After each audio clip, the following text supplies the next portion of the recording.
Bismillahirrahmanirrahim. Assalamualaikum warahmatullahi wabarakatuh.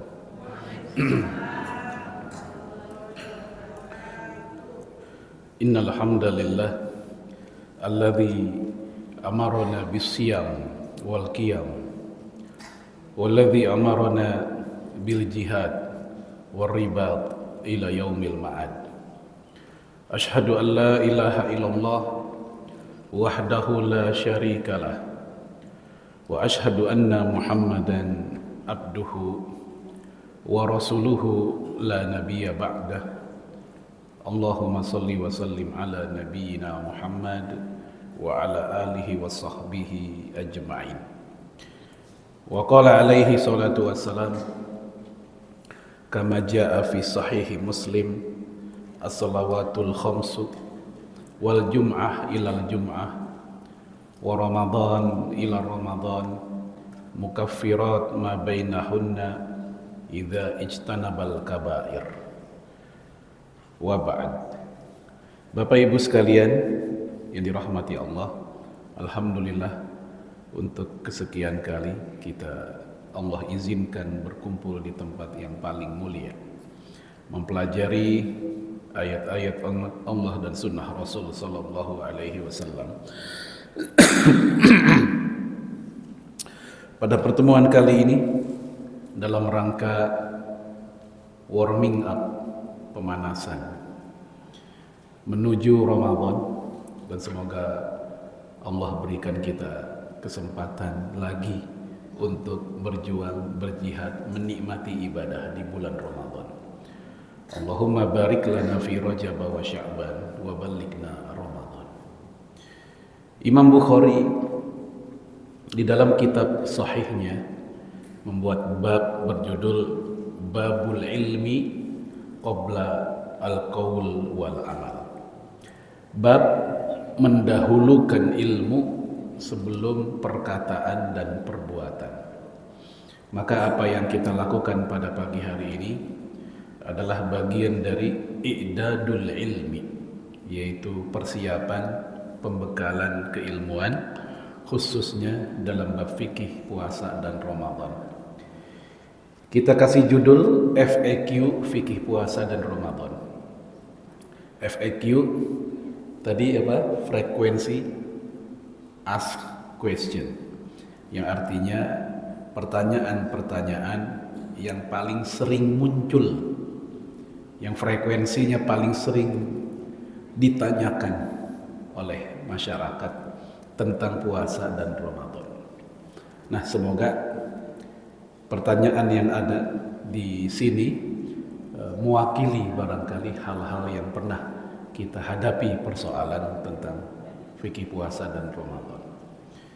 Apalagi di tengah masyarakat kita yang memang masyarakat fikih. Dari sekian lama saya hadir di majelis-majelis ilmu, kalau sebuah kajian temanya umum, pemikiran, sirah atau sejarah, itu saya lihat pertanyaannya relatif lebih sedikit.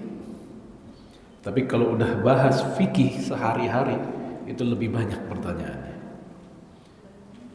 Tahun 2006 atau 2007 saya pernah diminta oleh majelis taklim ibu-ibu, dan judulnya itu cukup menarik karena tumben bagi saya pengajian ibu-ibu judulnya tentang itu, yaitu tentang sejarah berdirinya Zionisme. Biasanya kalau emak-emak jarang mikirin begituan, tapi temanya sejarah berdirinya Zionisme Israel. Selesai acara tanya jawab. Begitu tanya jawab, ada ibu-ibu bertanya, apa hukum akekahan? Kan jauh banget. Lagi ngomongin Zionis yang ditanyain akekah. Tapi saya pun tidak marah. Saya pikir ya ini masyarakat kita, ya potret masyarakat kita, masyarakat fikih. Baik, langsung yang pertama.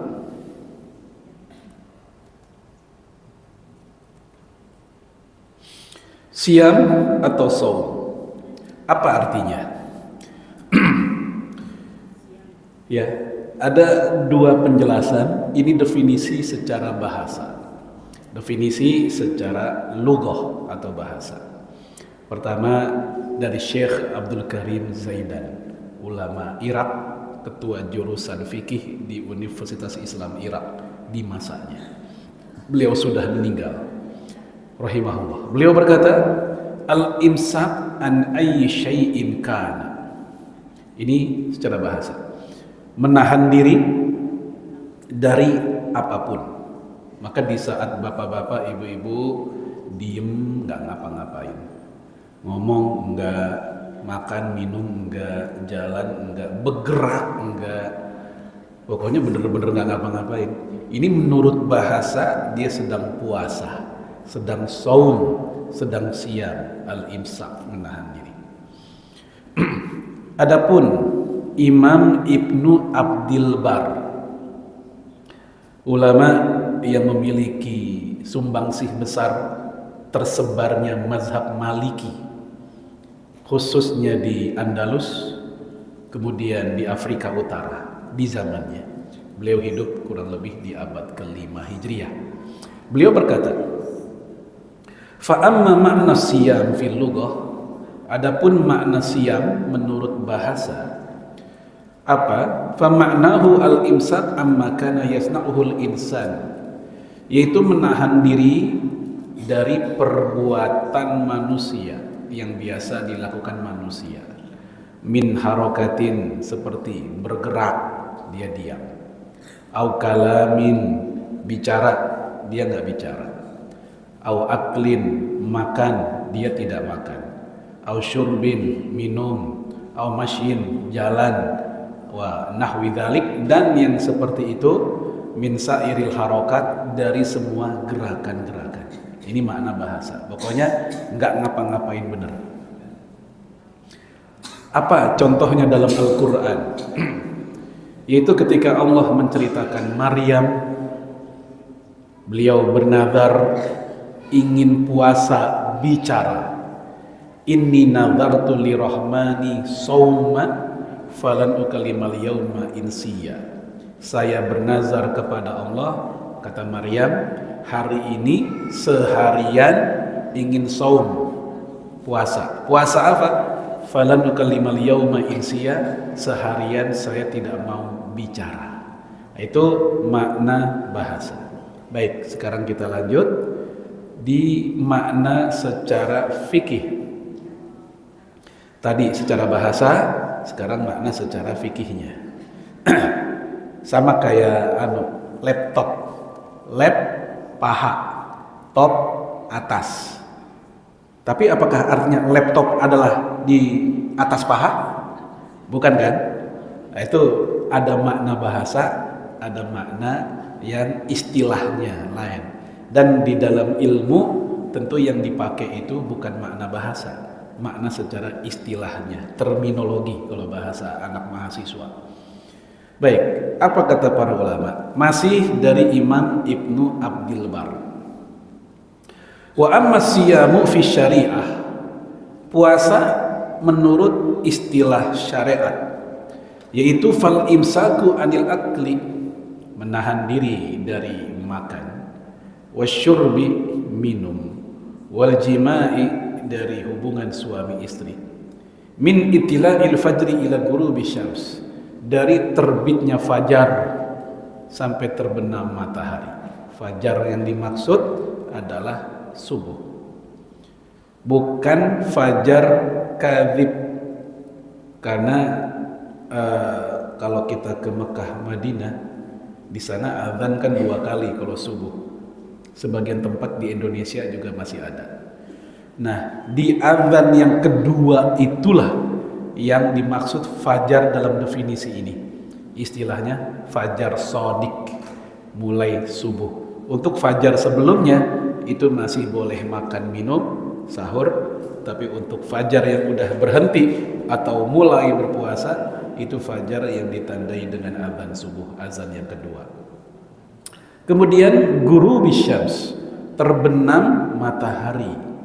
Ini tanda ya mulai masuk maghrib. Berarti tuntasnya puasa saat itu. Lalu bagaimana dengan ayat yang berbunyi thumma atimus siyam illal lail? Tuntaskanlah puasamu sampai malam hari. Sementara maghrib udah malam belum? Kalau kita lihat langit maghrib ya, kan biasanya belum terlalu gelap, bintang belum muncul, biasanya kan gitu, bintang belum muncul, pokoknya masih kelihatan agak terang. Nah, apakah hal itu tidak bertentangan? Allah suruh malam, tapi kok ini definisinya hanya maghrib? Bapak Ibu sekalian, a'azzanallahu wa iyyakum, kita bahas menurut sudut pandang bahasa dan sunnah. Menurut bahasa, ya misal di dalam kitab At-Ta'rifat Imam Al-Jurjani, malam dalam konteks bahasa Arab dan kebiasaan orang-orang Arab juga itu ada 3 fase, 3 tahap.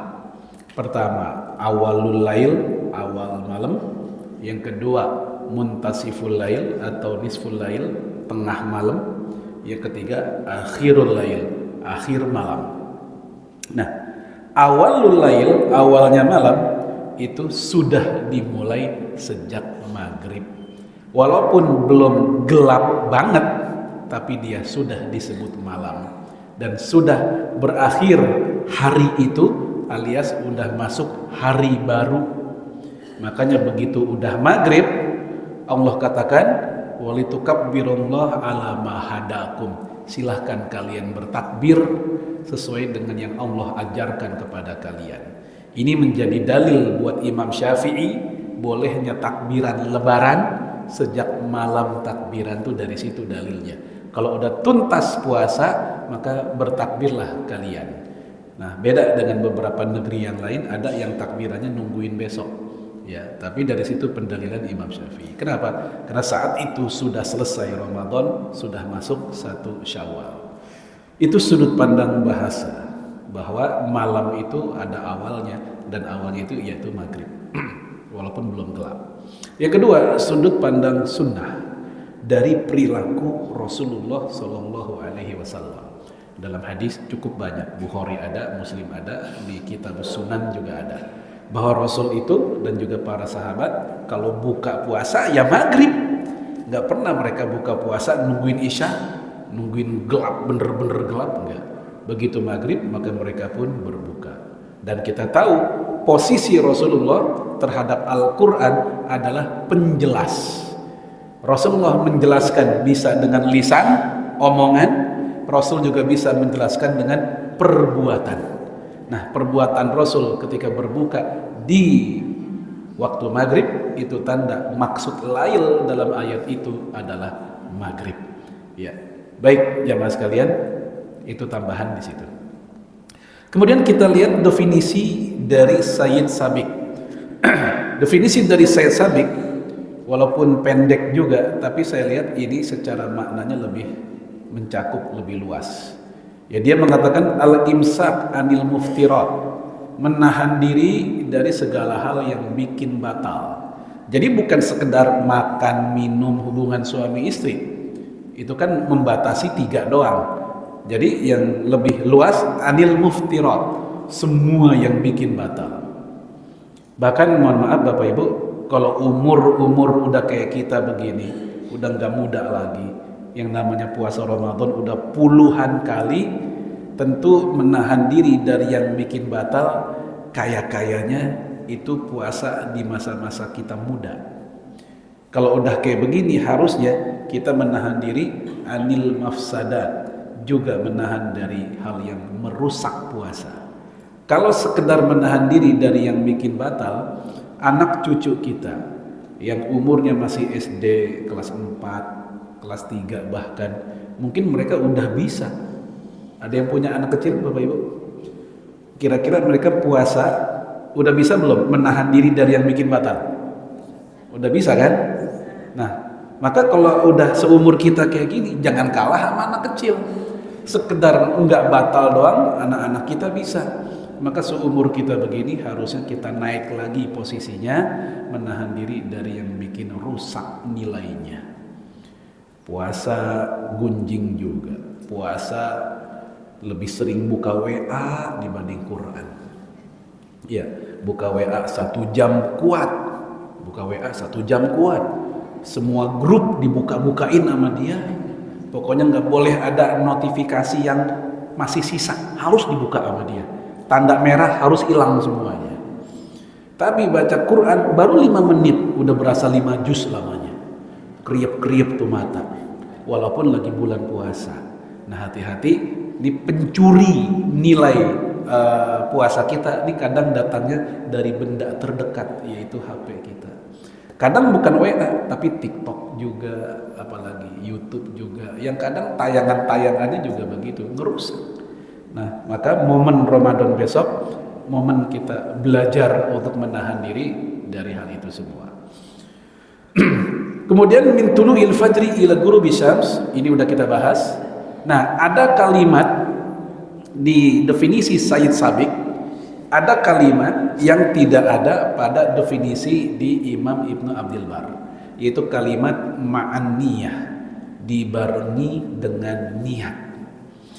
Dan saya lihat hampir di semua definisi aktivitas ibadah ritual itu selalu ada kata-kata ini, harus dibarengi niat. Kadang menggunakan istilah ya ma'aniyati ta'abbud lillah, dibarengi dengan niat untuk ibadah kepada Allah.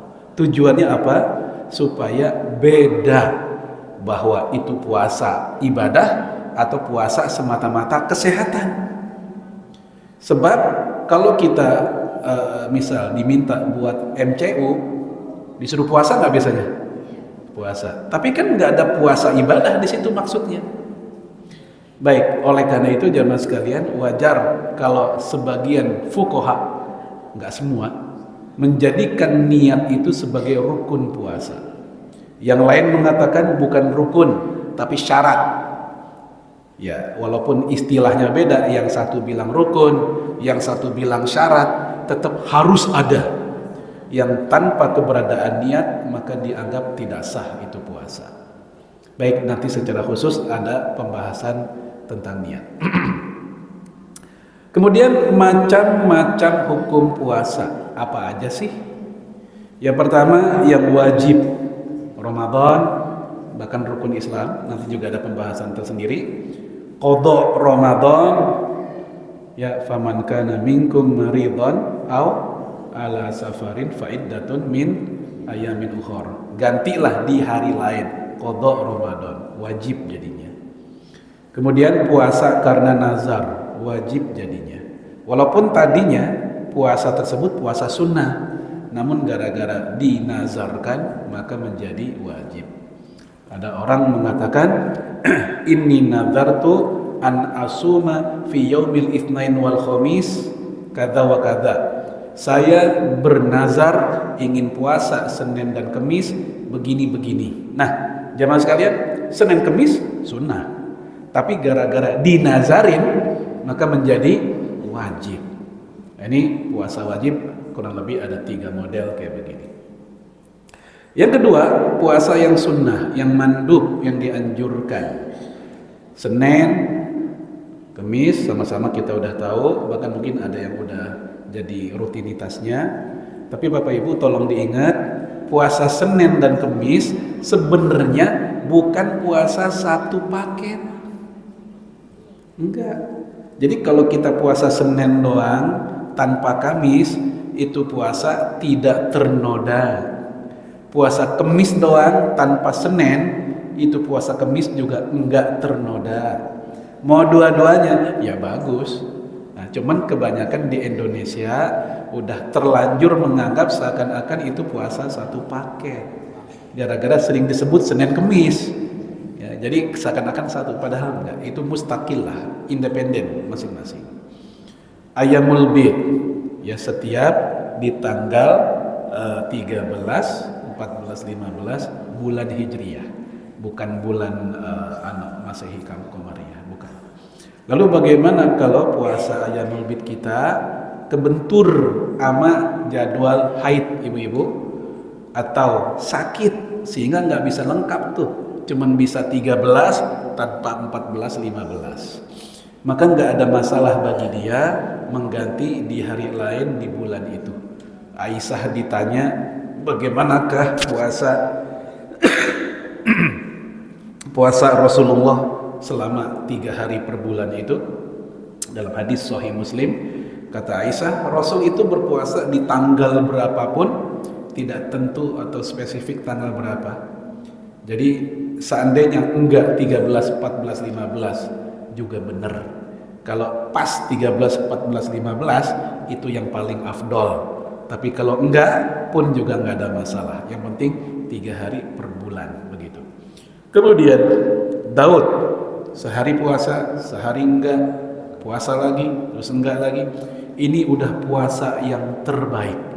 Rasul memuji dalam hadis sahih Imam Muslim, afdhalus siyam ba'da Ramadan, siyami akhi Daud.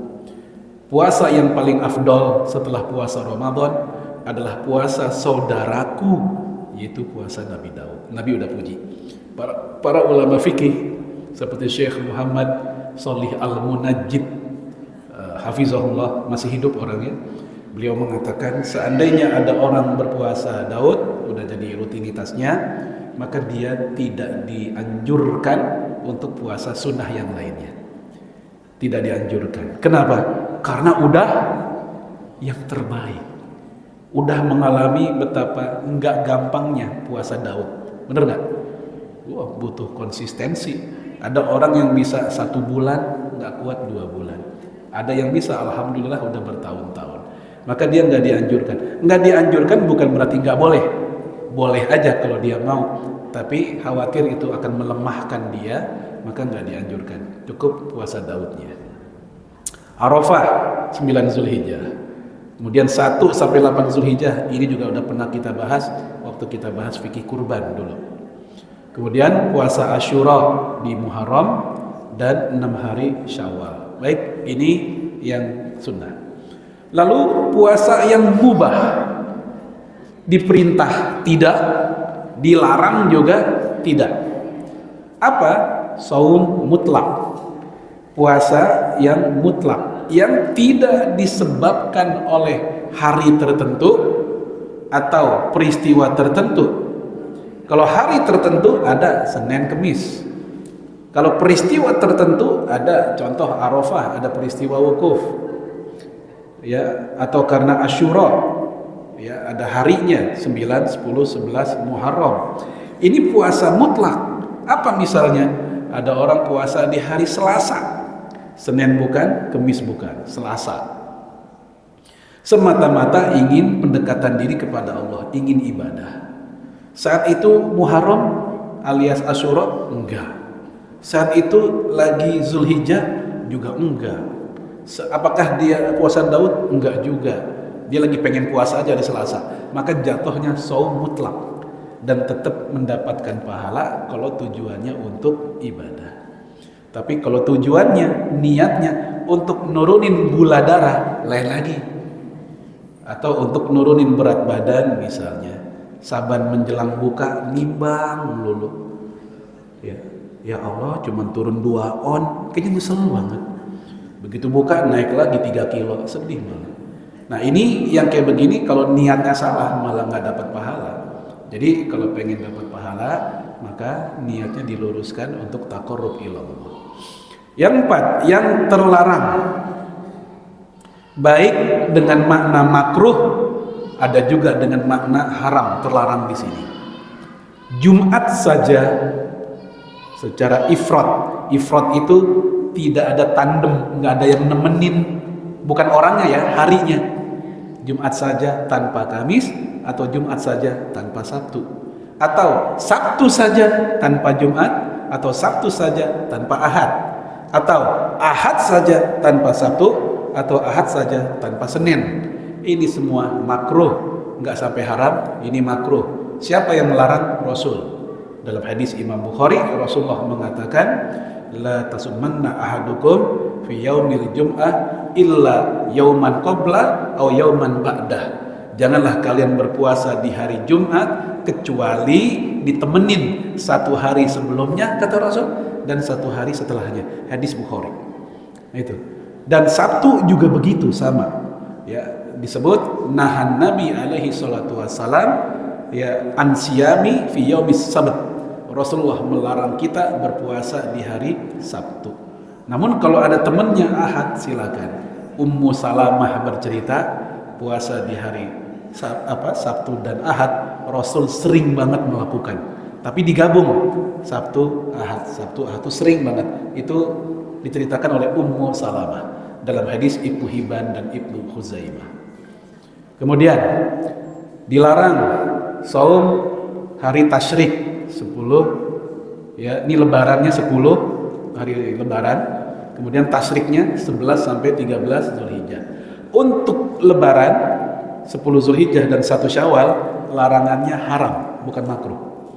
Itu disebutkan oleh para ulama, waqad ajma'al ulama anna shauma fi yaumihima fi yaumani, ya di 2 hari tadi, di fi yaumain, di 2 hari tadi ya muharram, dia diharamkan.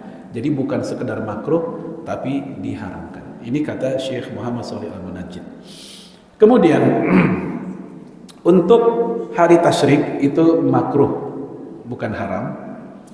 Dan khusus makruhnya itu untuk kita, tapi untuk sebagian jamaah haji yang tidak punya dana untuk beli kambing buat kurban di sana, atau dananya ada tapi kambingnya yang nggak ada misalnya, sehingga tidak bisa kurban di sana, maka dibolehkan menggantinya dengan puasa di hari tasyrik.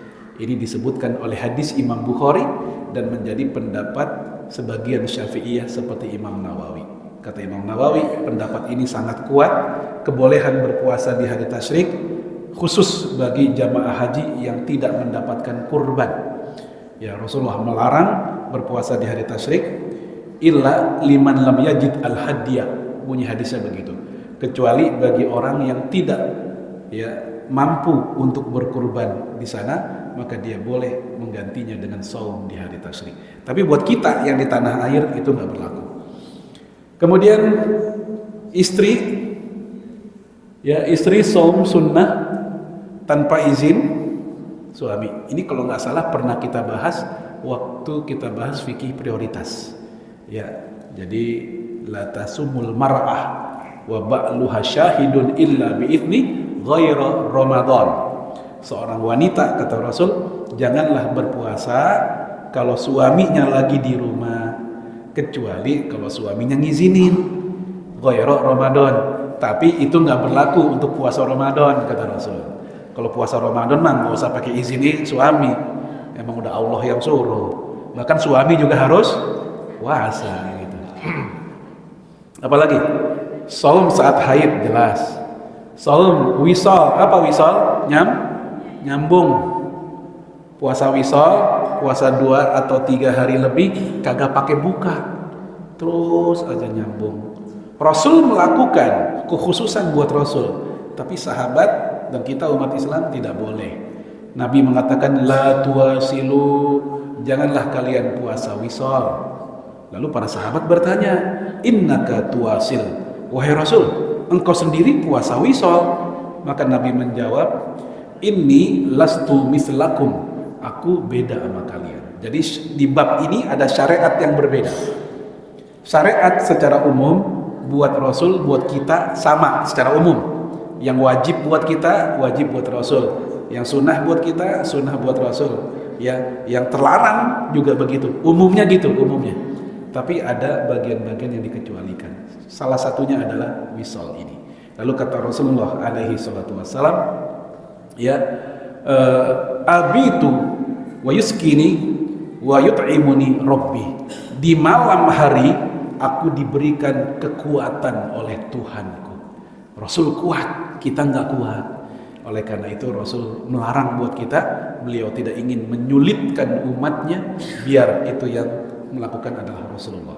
Namun larangan puasa wisal ada 2 pendapat. Sebagian mengatakan makruh, sebagian mengatakan haram. Dan yang dipilih oleh Imam Syafi'i dan Imam Nawawi adalah ini larangan-larangan haram puasa wisol. Kemudian puasa Yaumus Syak. Apa Yaumus Syak? Hari meragukan. Apa itu? Sehari atau 2 hari sebelum Ramadan, ujung-ujung Sya'ban. Rasul mengatakan, man shoma yaumas syak faqad asa Abul Qasim. Siapa yang berpuasa di hari Syak, maka dia telah durhaka kepada Abul Qasim, Rasulullah alaihi salatu wasallam. Itu larangannya. Namun di hadis yang lain, hadis sahih Muslim, Rasul mengizinkan buat orang yang gimana? Yang punya kebiasaan puasa. Pas banget jadwal kebiasaannya itu bertepatan di hari Syak itu. Contoh, misal Ramadan, anggap Ramadan hari Selasa nih misalnya. Nah dia punya kebiasaan dari dulu puasa Senin, Kamis, rajin dia. Nah begitu dia pengen melakukan puasa Senin, pas banget Senin itu tanggal 30 Syakban. Kata Rasul, silahkan dia kayak gini, karena dia sedang menjalankan kebiasaannya.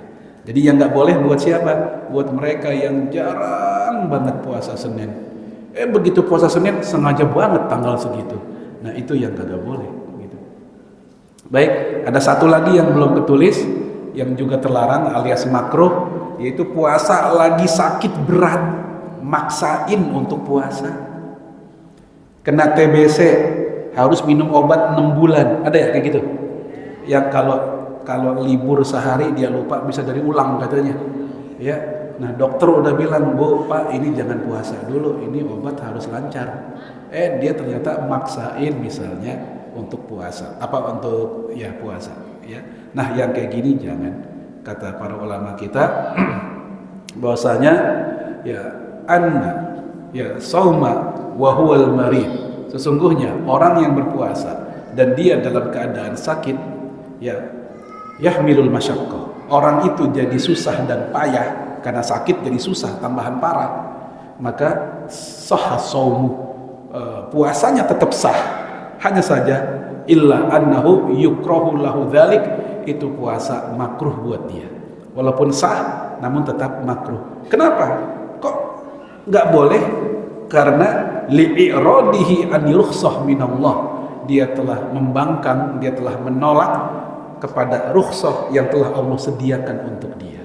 Allah udah ngasih rukhsah, udah ngasih hidangan yang bernama rukhsah itu. Apa bunyinya? Ayat yang tadi, faman kana minkum maridon, sakit, ya silakan ganti sama hari lain. Dia nggak ambil itu rukhsah, maka ini makruh. Tapi jangan lupa, ini kalau konteksnya penyakit berat, penyakit yang memang kalau puasa dia tambahan parah atau semakin lama sembuhnya. Tapi kalau penyakitnya bisa dinego, sekedar bangkis-bangkis doang, masih kuat nggak puasa itu? Masih. Atau penyakit kulit yang tidak berefek pada kebugaran tubuh, kutil penyakit bukan? Kutilan, penyakit kan? Tapi masa gara-gara kutilan doang kagak puasa? Nggak enak didengar. Lu ngapa makan? Kan puasa. Gua lagi sakit. Sakit apaan sehat begini? Tuh kutil gua 2 di jempol. Ya Allah. Nah ini enggak yang itu. Jumhur mengatakan tidak. Walaupun Imam Bukhari, Imam Ibnu Hazm, Imam Daud Az-Zahiri, Imam Ibnu Sirin, ini nama-nama ulama yang membolehkan berbuka walaupun puasa sakitnya ringan. Ada sakitnya ringan boleh. Tapi pendapat ini jamaah sekalian minoritas.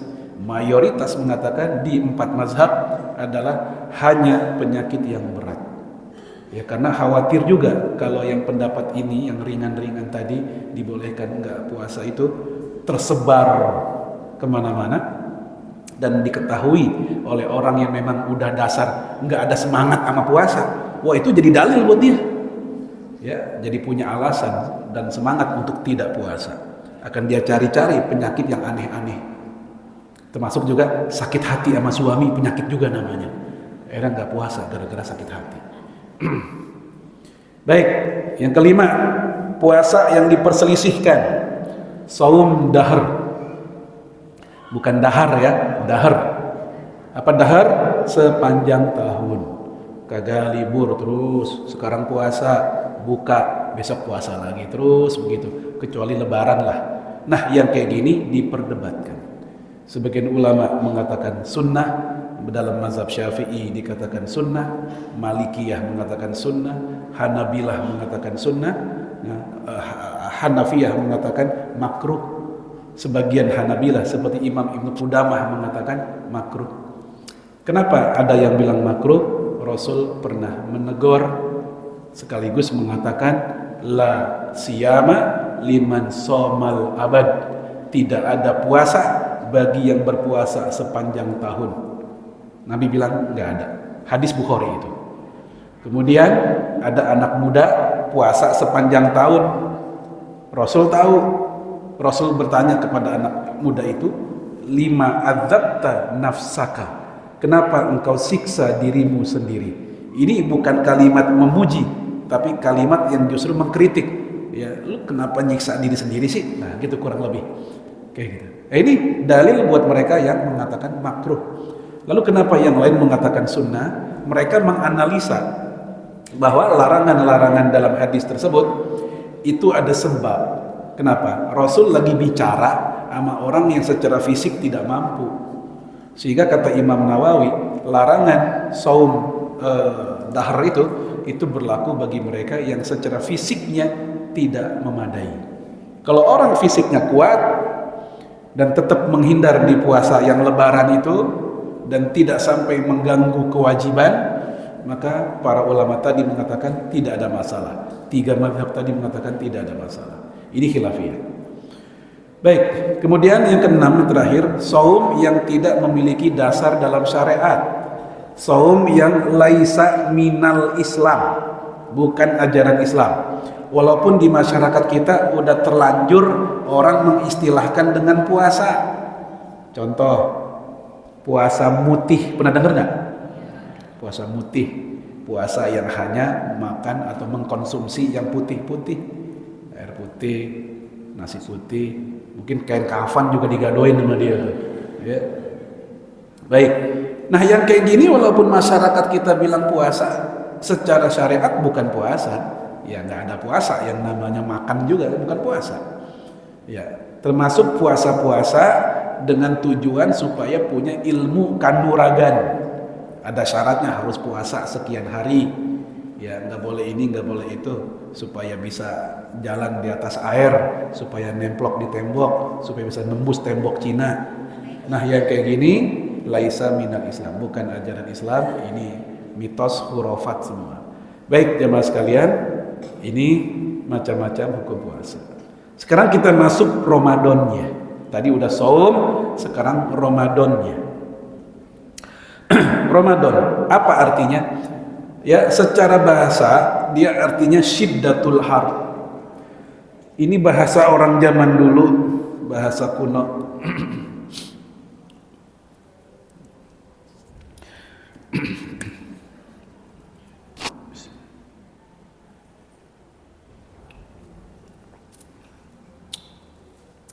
Ya kita lihat penjelasan Imam Abul Hasan Al-Mawardi. Wa kana syahrul Ramadan yusamma fil jahiliyah natikun.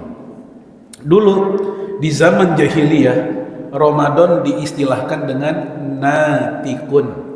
Natikun apa artinya? Lelah, capek, payah, susah, natikun. Ya, ini mirip kayak bahasa Indonesia puasa. Puasa itu aslinya bukan bahasa Indonesia, bahasa Sanskerta.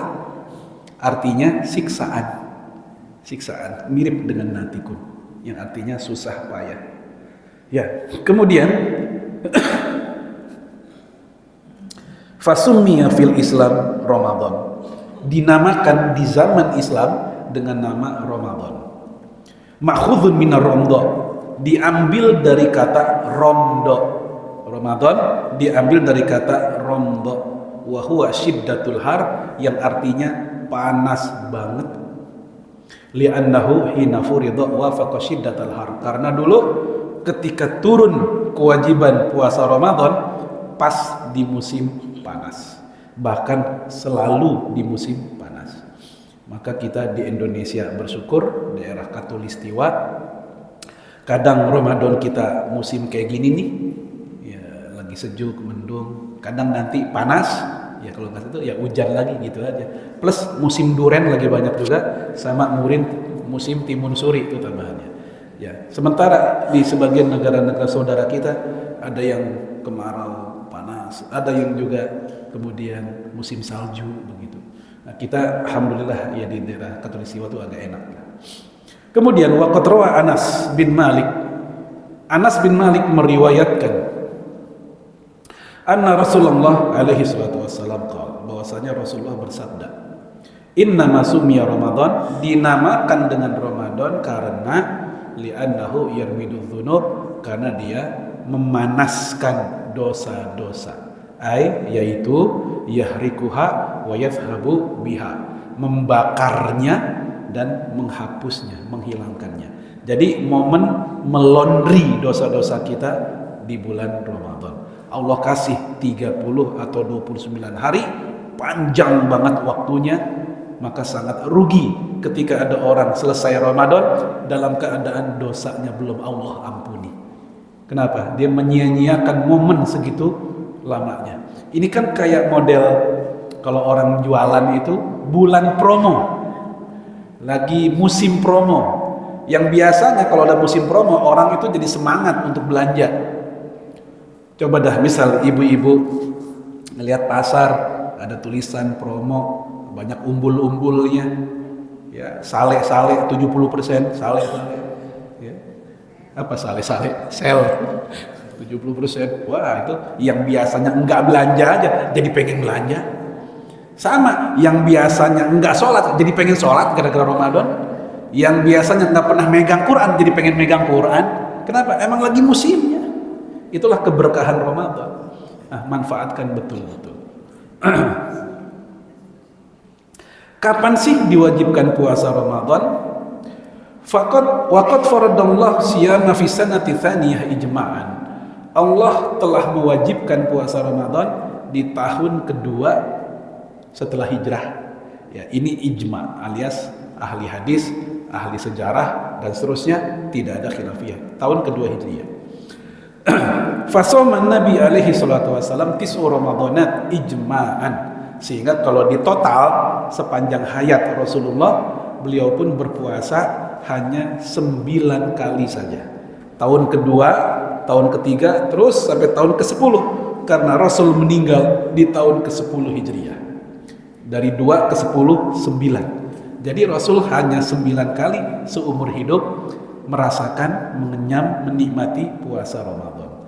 Beda sama kita. Kita mungkin udah ada yang 30 kali, ada yang 40, mungkin juga ada yang udah 50 kali semenjak kita mulai akil balik. Kan gitu. Tapi hasilnya berbeda. Rasulullah walaupun hanya 9 kali, hasilnya adalah kuntum khairu ummatin ukhrijat linnas. Kalian umat terbaik yang Allah keluarkan untuk segenap manusia. Sementara kita udah berpuluh-puluh kali Ramadan, kapan khairul ummatinnya buat kita gitu. Karena Ramadannya sama, Quran yang kita baca sama, sunnah Nabi yang Nabi wariskan untuk sahabat lalu sampai ke kita juga sama. Tapi kok kenapa hasilnya beda? Ya ini PR sama-sama kita semua. Ya. Kemudian wa furidu awalan ala takhir baina siyam wal it'am. Awal-awal pewajiban puasa zaman dulu itu opsional antara dia puasa atau it'am. It'am itu besoknya enggak puasa, selang-seling. Jadi belum kayak 1 bulan kayak Ramadan, belum. Jadi dulu masih pilihan. Sebelum Ramadan ada puasa duluan yang disyariatkan, itu puasa Asyura. Jadi puasa Asyura sama puasa Ramadan itu lebih dulu disyariatkan puasa Asyura. Sebagian ulama bilang wajib kayak Abu Hanifah, yang lain mengatakan Asyura sunnah di masa sebelum Ramadan. Tidak ada puasa wajib kecuali Ramadan di masa sebelum Ramadan itu. Wal hikmah min fardihi ala takhyir. Hikmah kenapa puasa zaman dulu enggak langsung brek wajib 1 bulan itu, tapi opsional dulu, selang-seling dulu. At-tadarrud fi tasyri', ini dalam rangka pensyariatannya bertahap. Kenapa bertahap? Liyakun ashalu fil qabul, supaya secara psikis, secara mental umat Islam saat itu lebih gampang menerima, nggak kaget. Ya, nggak kaget langsung 1 bulan begitu tanpa dilatih sebelumnya. Kama fi tahrimil khamri, sebagaimana pengharaman minuman keras. Minuman keras enggak langsung diharamkan, tapi melalui 3 tahap turunnya ayat. Pertama, la taqrabus shalah wa antum sukara, janganlah sholat dalam keadaan mabuk. Ini belum mengharamkan khamr, baru larangan kalau sholat jangan mabuk. Itu.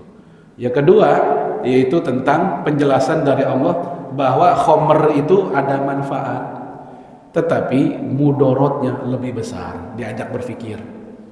Baru dah yang ketiga, innamal khamru wal maisiru wal ansabu wal azlamu. Inilah ayat yang mendeklarasikan haramnya khamr bertahap. Kenapa? Karena minuman keras jadi minuman tradisional orang-orang Arab saat itu. Jadi nggak langsung diharamkan. Nah, ini juga hikmah buat kita Bapak Ibu. Kalau kita mendidik anak-anak kita pun juga gitu. Kadang kita nggak bisa langsung sekarang nasihat, besok taubat. Yang penting tanamkan dulu kebaikan, database udah kita tanamkan, besok lagi bertahap begitu. Baik, ya kita lihat di fikih sunnah yang bawah, di hari Senin malam kedua bulan Sya'ban di tahun kedua Hijriyah. Apa hikmahnya? Kok nggak langsung di bulan Ramadan, tapi diturunkan Al-Baqarah 183 itu di bulan Sya'ban? Nah ini untuk lebih mudah menerima. Maka nggak kaget kalau kita ada perintah keluar kota dari kantor, Pak besok subuh keluar kota ya. Kaget kita, kemana Pak? Anggaplah ke Medan. Waduh, saya juga banyak janji, harus sekarang. Ini kata kantor, kaget kita. Tapi beda cerita kalau Pak bulan depan ke Medan ya. Oh bulan depan, masih ada siap-siap. Nah sama logikanya gitu. Ketika para sahabat saat itu diperintahkan puasa Ramadan di bulan Sya'ban awal-awal, supaya nanti Ramadan mereka lebih siap lagi. Ini hikmahnya. Dan di bulan Sya'ban, jamaah sekalian, bulan sekarang ini, itu banyak peristiwa besar. Pertama, turunnya perintah puasa. Yang kedua, tahwilul kiblah, perubahan kiblat dari Masjidil Aqsa ke Masjid Al-Haram itu bulan Sya'ban. Ya. Jadi kalau di total itu 17 bulan lamanya umat Islam menjadikan Sya'ban Al-Aqsa sebagai kiblatnya. Lalu kemudian ke Masjidil Haram. Di masjid yang bernama sekarang Masjid Qiblatain. Kejadiannya di situ. Baik, kita lanjut. Apakah umat sebelum Rasulullah SAW pernah diwajibkan puasa Ramadan? Iya. Ramadan bukan hanya milik umat Islam. Umat terdahulu udah pernah. Dari mana dalilnya? Tuh, di garis bawahi. Kama kutiba alal ladzina min qablikum la'allakum tattaqun. Sebagaimana pernah diwajibkan kepada umat sebelum kamu supaya kamu bertakwa. Jadi sebelum kita udah. Tafsir Al-Qurtubi, kita lihat Imam Qurtubi bercerita di situ. Qala Asy-Sya'bi wa Qatadah wa ghairuhuma. Imam Asy-Sya'bi dan Qatadah dan yang lainnya mengatakan at-tashbihu yarji ila waqti shaum wa qadri shaum. Kemiripan, keserupaan puasa Ramadan kita dengan puasa mereka itu terletak pada sama waktunya dan sama jumlah harinya. Secara waktu sama-sama Ramadan, secara jumlah hari sama-sama 30 hari. Tetapi ada tapinya. Mereka mempermak. Apa permak? Dimodif. Jadi mereka memodifikasi puasa Ramadan. Jadi emang udah begitu lagunya dah. Kitab suci mereka diubah juga. Ya. Nah, Ramadan pun oleh mereka diubah-ubah. Kita lihat kelanjutannya. Fa innallaha ta'ala kataba ala qaumi Musa wa Isa shauma Ramadan faghayyaru. Allah mewajibkan kepada pengikutnya Nabi Musa dan pengikutnya Nabi Isa, berarti Yahudi dan Nasrani, untuk puasa Ramadan, tapi faghayyaru, mereka mengubahnya.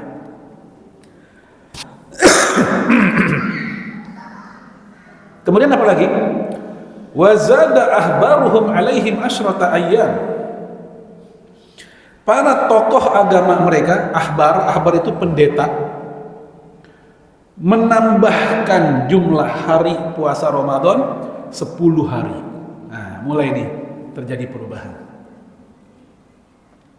Tsumma maridha ba'du ahbarihim. Kemudian setelah itu sebagian pendeta itu ada yang sakit. Fanadhara, gara-gara sakit dia nazar. Apa nazarnya? Insyafahullah, kalau Allah memberikan kesembuhan, ayyazida fi saumihim asyrata ayyam. Mereka pengen nambah lagi 10 hari lagi. Udah nambah 10, ditambah 10 lagi. Fafa'ala, itu betul-betul mereka lakukan. Total berapa? Berapa hari? 50 hari. Fasara saumin nasara khamsina yauman. Maka gara-gara itu puasanya kaum Nasrani di masa itu, puasa Ramadan mereka 50 hari. Fasauba alaihim. Gara-gara itu mereka jadi, masyarakatnya jadi susah. Sauba, payah, susah.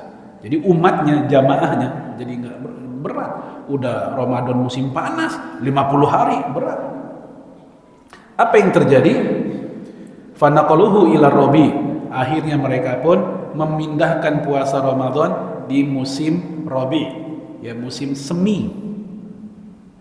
Tadinya musim panas, dipindahin musim semi biar adem. Coba. Jadi yang berubah apa aja? Pertama, jumlah harinya. Yang kedua, waktunya. Kita umat Islam konsisten istiqomah walaupun udah 15 abad Ramadan, semili pun gak pernah berani kita ubah-ubah, baik jumlah hari maupun musimnya atau waktunya. Apapun, sepanas apapun, termasuk umat Islam di Eropa yang mengalami puasa 20 jam, 21 jam, mereka istiqomah. Walaupun lagi musim panas, mereka istiqomah. Nggak pernah tuh mereka ngomong gitu ke dunia Islam lain, tolong dong buat kita ini Ramadan dikasih dispensasi nggak begitu? Nggak usah sampai maghrib, sampai zuhur aja kita mah. Nggak. Mereka tetap istiqomah. Inilah ya umat yang terbaik. Baik, kita lanjut. Lalu bagaimana kedudukan puasa Ramadan dalam Islam? Wa hukmu al-wujub bin nasi wal ijma' wa martabatuhu fid din al-islami annahu ahadu arkanihi fa huwa dhu ahamiyatin azimatin fi martabatihi fid din al-islami. Jadi dia kedudukannya kita tahu agung besar dalam Islam dan salah satu rukun Islam. Wa ajmatil ummah ala wujubi siyam Ramadan wa annahu ahadu arkanil Islam allati ulimat min ad-din bid-darurah. Nah, ini dia. Wa anna munkirahu kafirun murtadun anil Islam. Jadi dia rukun Islam dan orang yang mengingkari kewajibannya maka dia telah kafir, murtad dari Islam. Ya, karena emang mengingkari rukun Islam. Ya, ini jelas kalau ini. Lalu apa saja keistimewaannya? Ini kita ambil beberapa, banyak banget sebenarnya. Ini kita ambil 3 hadis saja. Pertama, yang paling umum yang sering kita dengar, ya, man shoma Ramadan imanan wahtisaban ghufira lahu ma taqaddama min dzambi. Siapa yang puasa Ramadan karena iman, jadi bukan karena ikut-ikutan, karena iman, karena meyakini memang itu wajib, dan ihtisab mencari ridho, ikhlas, ya akan diampuni dosa yang lalu. Dosa lalu yang mana? Sehari lalu, 2 hari lalu, sebulan lalu, setahun lalu, atau sepanjang kita hidup. Tidak ada limit, tidak ada batasan tentang itu. Pokoknya yang lalu. Mau sepanjang kita hidup punya dosa, atau sehari 2 hari lalu, nggak ada gambaran. Karena itu ya kita serahkan kepada Allah. Pokoknya yang lalu-lalu. Kalau puasa Arafah ada limitnya. Yukaffiru sanatil madiyah wal baqiyah. Menghapuskan dosa setahun yang lalu dan setahun yang akan datang. Itu puasa Arafah, ada limitnya. Tapi kalau Ramadan pokoknya yang lalu-lalu bisa selamanya gitu. Ini luar biasa. Jadi seandainya pakai hadis ini aja itu udah cukup gitu. Nggak usah pakai ditambah pakai hadis-hadis palsu. Karena banyak kan hadis palsu nanti biasanya disampaikan, atau hadis yang dhaif jiddan atau apa yang di masyarakat kita. Misalnya Man fariha bihuduri Ramadan, siapa yang berbahagia dengan kedatangan bulan Ramadan. Nah, dengar enggak hadis ini? Maka fa ba'adallah wajahahu adinar sab'ina kharifa. Allah akan jauhi orang itu dari api neraka selama 70 tahun perjalanan. Oh, jadi bahagia doang, puasanya mah kagak. Puasa bahagia aja sama Ramadan. Ya, itu udah Allah jauhi api neraka tuh. Ya, ini kan bahaya kalau bahagia doang, puasa mah kagak. Taib, yang kedua, as-salawatul khamsu wal jum'ah ila jum'ah wa ramadan ila ramadan mukaffirat ma bainahunna idza itanabal kabair. Salat yang 5, salat Jumat, Ramadan, semuanya menghapuskan dosa-dosa selama dia menjauhi dosa besar. Kalau untuk dosa besar, dia ada SOP-nya sendiri, yaitu tobat nasuha. Baik, hadis ketiga ini panjang, menceritakan beberapa keistimewaan. Pertama, keberkahan Ramadan. Yang kedua, pintu surga dibuka, pintu neraka ditutup, setan dirantai. Tapi untuk setan dirantai itu ada kalimat wa tughallu fihi marudatus syayatin. Dibelenggu kejahatan setan. Marodah itu artinya kedurhakaan, kejahatan. Ya, di Arab Spring dulu, zaman-zaman musim semi di Arab, ada istilah Yaumut Tamarrud, hari pembangkangan, maksudnya kepada penguasa zalim saat itu. Ini marodah asyayatin. Jadi kalimat ini menunjukkan bahwa Ramadan setan diikat. Itu yang diikat itu apanya jadinya? Ini dibelenggu kejahatan setan. Syekh Jad Al-Haq ini mufti Mesir tahun 90-an atau 80-an akhir. Beliau mengatakan yang dimaksud setan dibelenggu di bulan Ramadan adalah yaitu kejahatan mereka, bukan fisiknya. Potensi mereka mengganggu kita melemah karena di bulan Ramadan amal soleh dan semangat keislaman lagi kuat, mereka melemah. Jadi bukan bermakna harfiah setan rame-rame lagi pada diborgol. Sebab kalau kayak begitu maknanya secara fisik jasad setan lagi diborgol gitu ya, atau diikat. Nanti kita akan ketemu fakta ternyata di bulan Ramadan orang kesurupan masih ada juga. Faham maksud saya? Sehingga kata para ulama tadi itu maknanya kejahatan mereka, daya goda mereka melemah. Karena kita lagi kuat-kuatnya sama keislaman. Itu. Karena waktu kita kecil kadang mikirnya secara fisik. Ya. Baik. Kita lanjut lagi. Jika ada yang tidak puasa Ramadan karena malas, apa hukumnya? Lu ngapa nggak puasa? Ada kapan-kapan dah. Allah juga sama gua nauin kali, gua lagi malas banget ini, banyak urusan. Nah, yang kayak gini gimana ini? Wa indal mu'minina muqarrar. Orang-orang beriman telah menetapkan, maksudnya para ulamanya, anna man yataraka shauma Ramadan bila marad wala arad. Orang yang enggak puasa Ramadan padahal tidak sakit dan tidak ada alasan, sehat, mukim, enggak safar, apalagi ya, bukan perempuan haid atau nifas, bukan aki-aki atau nenek-nenek yang udah nggak mampu, pokoknya ya masih muda, pokoknya nggak ada uzur. Ini orang annahu syarrul mukas, ini orang lebih buruk dibanding perampok.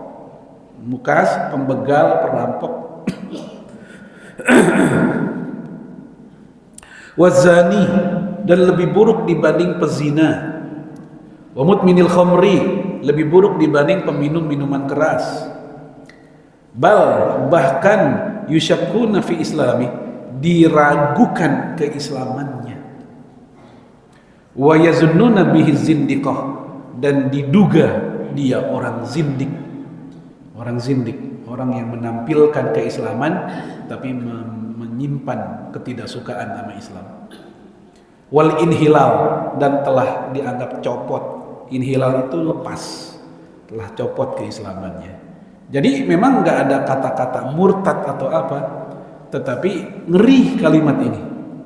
Padahal nggak puasa Ramadan saja, nggak sampai mengingkari Ramadan, dia nggak puasa aja.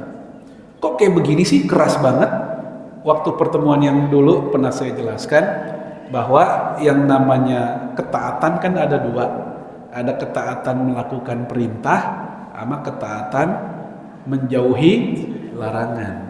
Nah, ternyata bobotnya beda antara meninggalkan perintah, dosa meninggalkan perintah dengan dosa melakukan larangan. Itu lebih besar dosa yang mana? Meninggalkan perintah atau melakukan larangan? Dosanya lebih besar mana? Meninggalkan perintah atau melakukan larangan? Meninggalkan perintah. Ketika Allah katakan kepada iblis, karena iblis nggak mau nurut sama perintah Allah untuk sujud penghormatan kepada Nabi Adam, Allah katakan gimana? Wa kana minal kafirin. Iblis itu kafir. Tapi begitu Nabi Adam sama istrinya dikasih larangan, fala taqrabu hadhihi syajarah, Allah katakan fatakuna minaz zalimin. Kalau ini larangan dihantam, dilanggar, zolim. Yang atuh dibilang kafir. Antara kafir sama zolim, sereman mana? Kafir. Nah, dari situ tuh teorinya, konsepnya. Sehingga ketika perintah puasa kagak dijalanin, sementara larangan ini malah dilakukan, sama-sama dosa, tapi lebih besar dosa dari perintah yang tidak dijalankan. Itu dari situ. Baik, ya, yang nomor 2 ini sama dengan yang pertama, substansinya sama, ya. Baik, sekarang kita masuk apa syarat-syarat puasa Ramadan. Pertama, syarat-syarat umum. Al-Islam, jelas, harus muslim dulu. Wa huwa syartun amun. Ini syarat umum lil khitabi bi furu'i syariah. Arah kewajiban syariat emang buat orang Islam arahnya. Ya, bukan buat yang lain. Tapi kalau non muslim pengen puasa gimana? Karena kadang teman saya yang di kantor tuh, ya karena ngelihat orang Islam pada puasa, dia pengen ikut juga, terbawa suasana. Kalau ditanya sekedar pengen ikut, ya kita nggak bisa ngelarang puasa aja.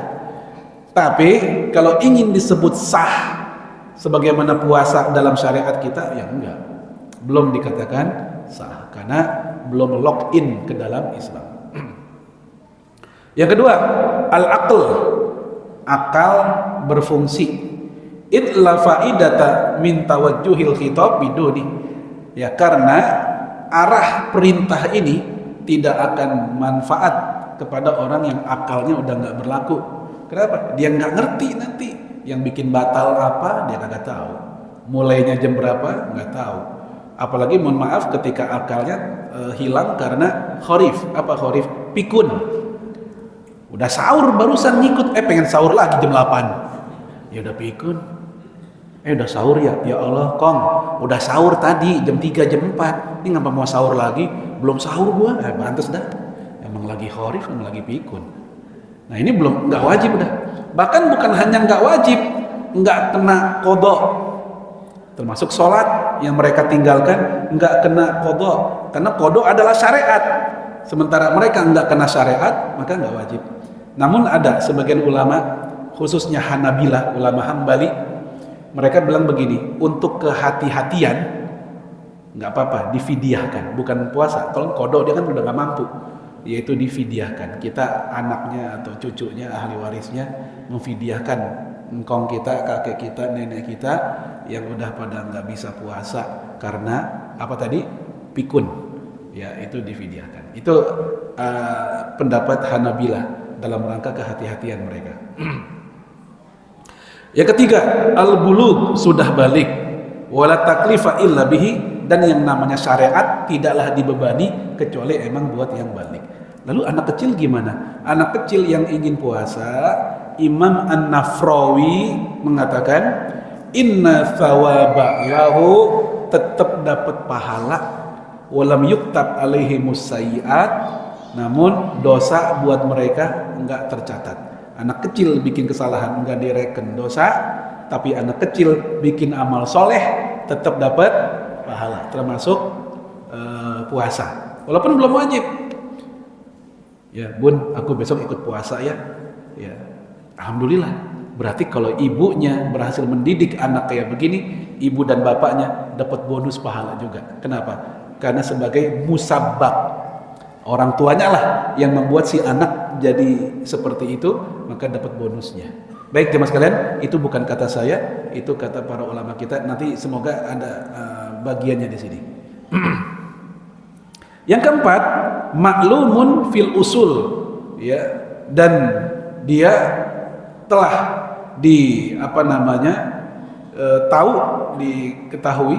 Mohon maaf, yang empat ya, al ilmu bil wujub, tahu atas kewajibannya. Al ilmu bil wujub, maksudnya gimana?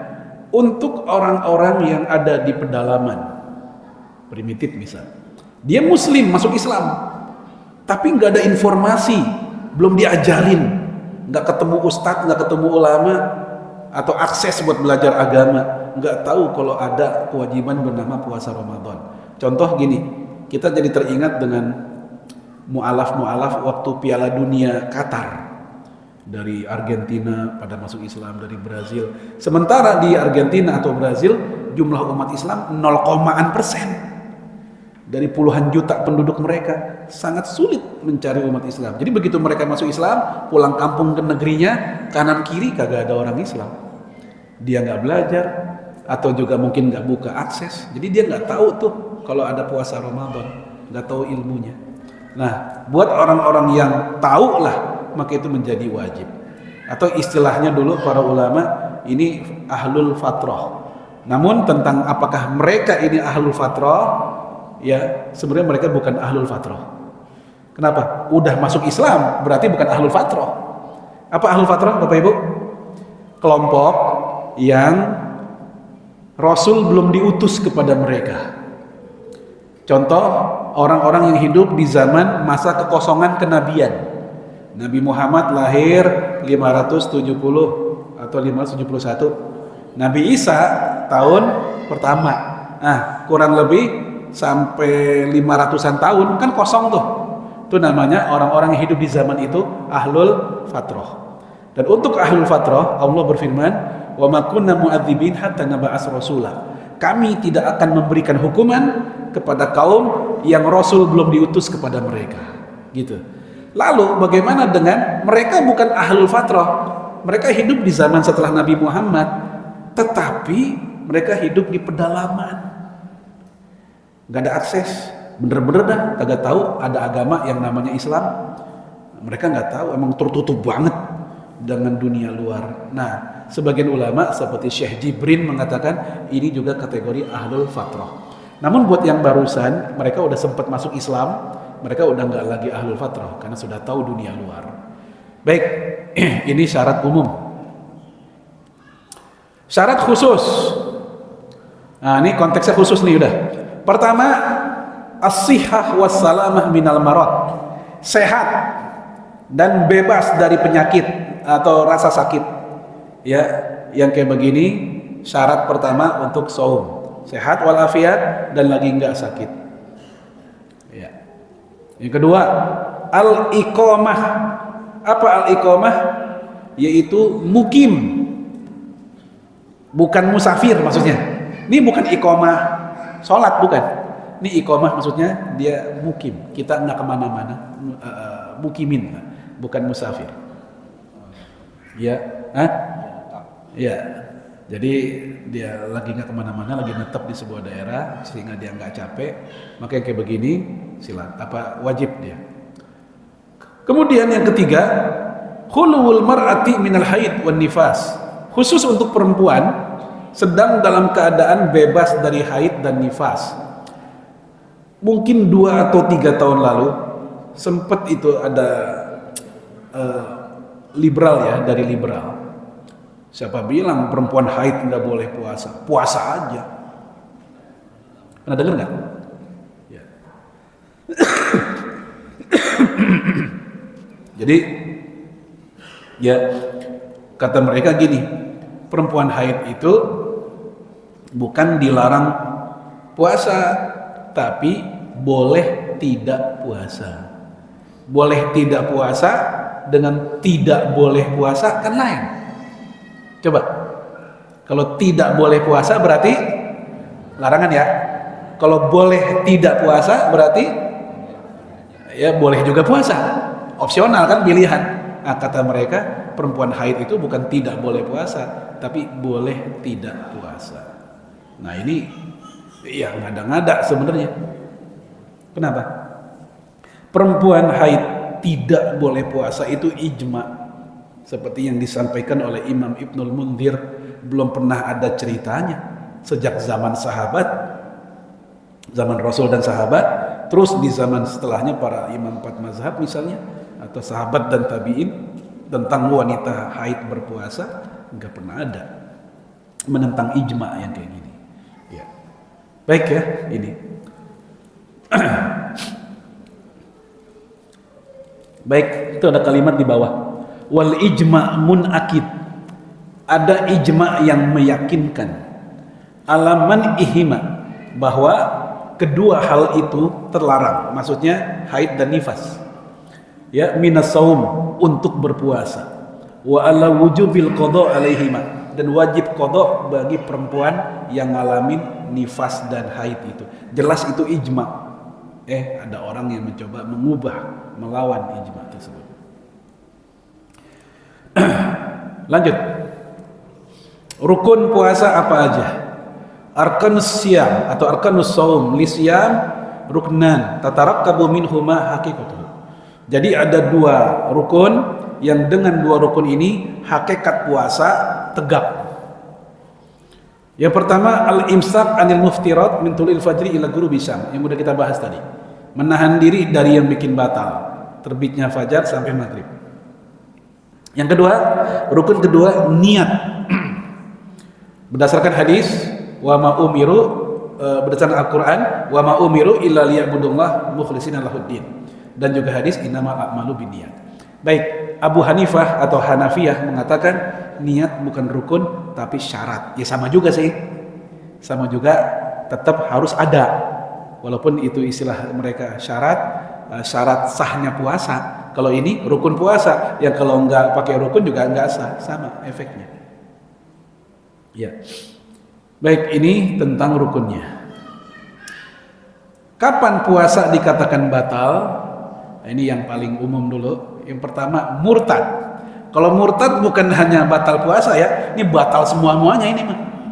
Ya, batal keislamannya, batal amal-amalnya yang terdahulu, terhapus. Wa may yartadid minkum an dini fayamut wa huwa kafir faulaika habitat a'maluhum fid dunya wal akhirah. Siapa yang murtad dari agamanya, maka dia terhapus amalnya dunia dan akhirat. Kalau matinya dalam keadaan murtadnya itu. Yang kedua, makan dan minum sengaja. Kalau nggak sengaja, rezeki. Hari pertama puasa ya kadang lupa, dia lupa banget tuh kalau emang lagi puasa. Ya dari mana-mana capek, gerah, langsung buka kulkas. Waduh, ada minuman seger, langsung dah 1 botol habis. Istrinya nanya, "Bang, kagak puasa?" "Ya Allah, gua lupa." Ya emang lupa, mau diapain? Kalau jujur dia lupa, ya kagak batal. Walaupun ini lupa yang unik. Orang kan lupa seteguk, nih lupa sebotol. Tapi bisa jadi emang namanya orang lupa ya. Baik, kita lihat hadisnya. Man nasiya wa huwa shaim. Siapa yang lupa padahal lagi puasa. Fa'akala aw syariba, dia makan, dia minum, maka falyutimma shaumah, lanjutkan puasanya. Tuh, Rasul bilang gitu. Ya, dia makan, dia minum, dia lupa. Kata Rasul, lanjutin aja. Ya. Fa innama at'amahullah wa saqah. Dia lagi Allah kasih makan dan minum. Allah yang kasih tuh. Ya, karena lupanya. Tapi tolong lupa jangan direncanain, tuh bukan lupa, tuh ngobyek namanya. Gua rencana ntar lupa, ya masa begitu. Bukan lupa lagi kalau pakai rencana. Baik. Maka fa in akala aw syariba nasiyan, maka kalau jika orang makan dan minum karena lupa, au mukhtian tuh enggak sengaja. nggak sengaja. Misal ibu-ibu lagi nyobain sayur buat buka nanti, nyicipin aja di lidah, serasa asem gitu. Ini udah pas belum nih? Lakinya ngagetin, masak apa lo? Misalnya gitu. Kaget, gara-gara kaget gimana? Ketelan. Abang gimana sih? Kenapa? Ketelan nih, rezeki udah. Mukhtian, nggak sengaja. Au makrahan, apa? Dipaksa. Ini dipaksa untuk buka. Orang Islam disiksa, disuruh buka oleh orang kafir, seperti saudara kita di Uighur tahun 2012-2013, ketika bulan Ramadan mereka disuruh buka semuanya oleh pemerintah setempat dulu tuh. Nah ini dipaksa. Fala qada'a alaih, maka untuk itu semua nggak ada kodok. Kalau nggak ada kodok berarti tetap sah. Lanjutin, ya. Wala kafaroh, dan nggak ada kafarot buat mereka. Baik. Muntah disengaja. Kalau nggak sengaja nggak apa-apa. Kita ke pasar, baunya nggak enak, akhirnya kita pun terpancing, kedorong untuk muntah, bukan sengaja muntah. Maka yang kayak begitu tidak apa-apa. Yang batal yang sengaja. Man dzara'ahu qai'un, siapa yang terdorong oleh muntah, wa huwa shaim, dan dia berpuasa, falaisa alaihi qada, tidak ada qada baginya. Kalau dia ya terdorong, bukan maunya dia sendiri. Kemudian wa in istaqa falyaqdi, tapi kalau muntahnya dibuat-buat, apa misal caranya? Dicolek apa nih? Lak-lakannya. Ya, supaya muntah. Ini enggak. Wah, kagak nyampe pakai jari, pakai gagang sapu, ya sama aja. Ya.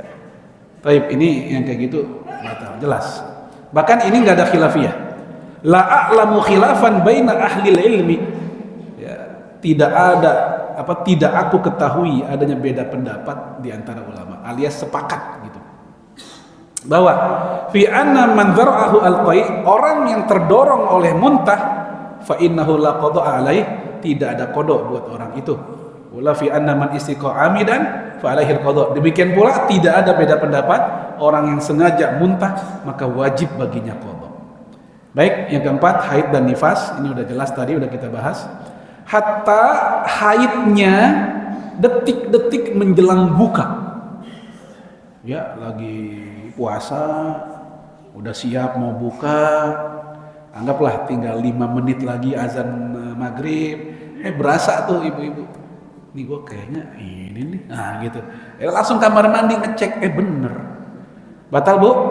Batal, tapi nggak usah khawatir, pahala tetap dapat. Kenapa? Niatnya aja itu udah dapat, ada halangan syar'i, bukan maunya kita halangan itu, emang alami. Ya, itu ketetapan Allah atas hamba-hambanya yang perempuan. Ya udah, tetap dapat pahala begitu. Tapi tetap wajib qada nanti. Begitu udah selesai. Ya. Nah, sengaja mengeluarkan air mani, ya mau laki mau perempuan, ya ini batal. Yang enggak batal yang mana? Yang enggak batal kalau mimpi basah. Karena tidak ada kehendak, tidak ada keinginan. Ya, keluar begitu aja, baik karena ada mimpi atau enggak pakai mimpi. Karena ada juga laki-laki keluar air mani ketika tidur enggak ada mimpi macam-macam.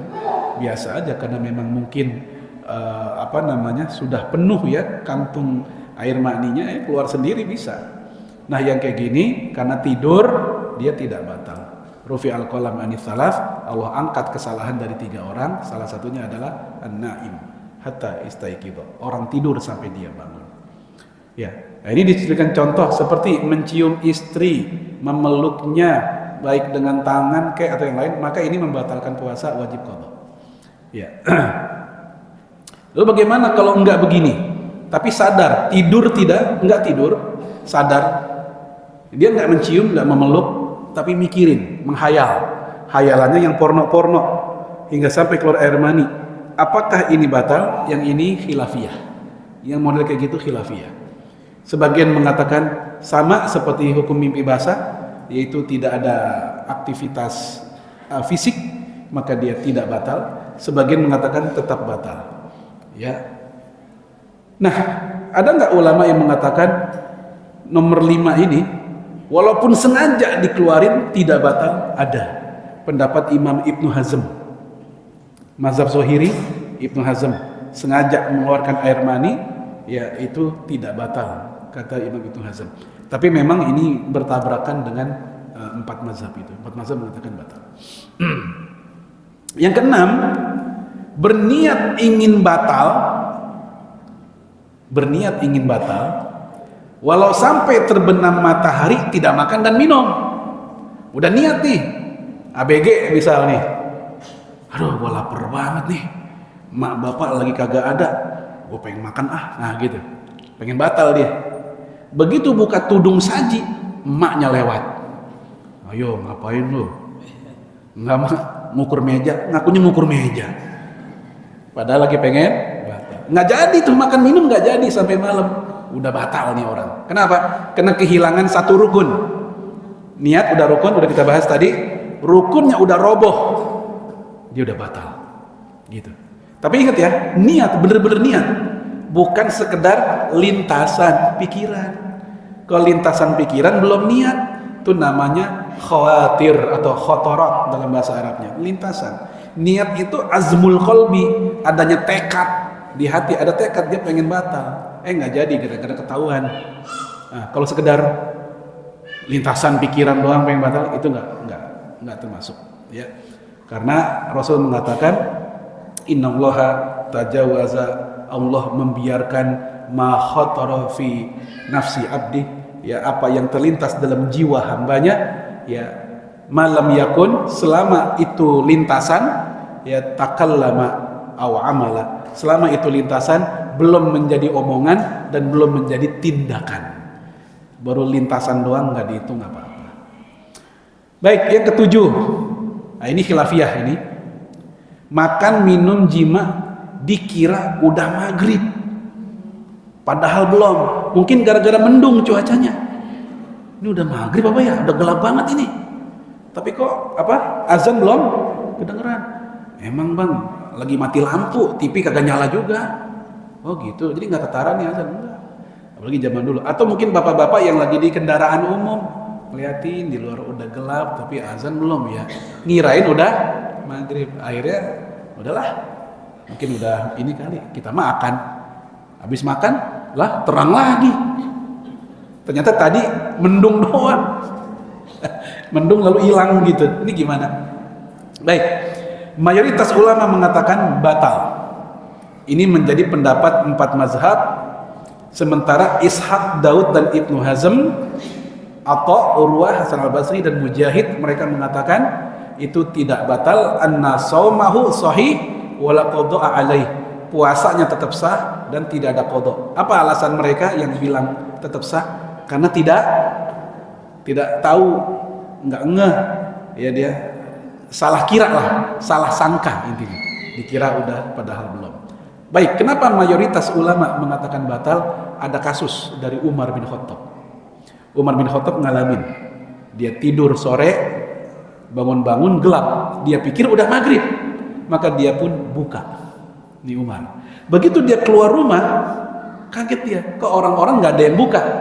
Ada di antara mereka ada yang bawa air, sedang dibawa ke masjid untuk buka di masjid.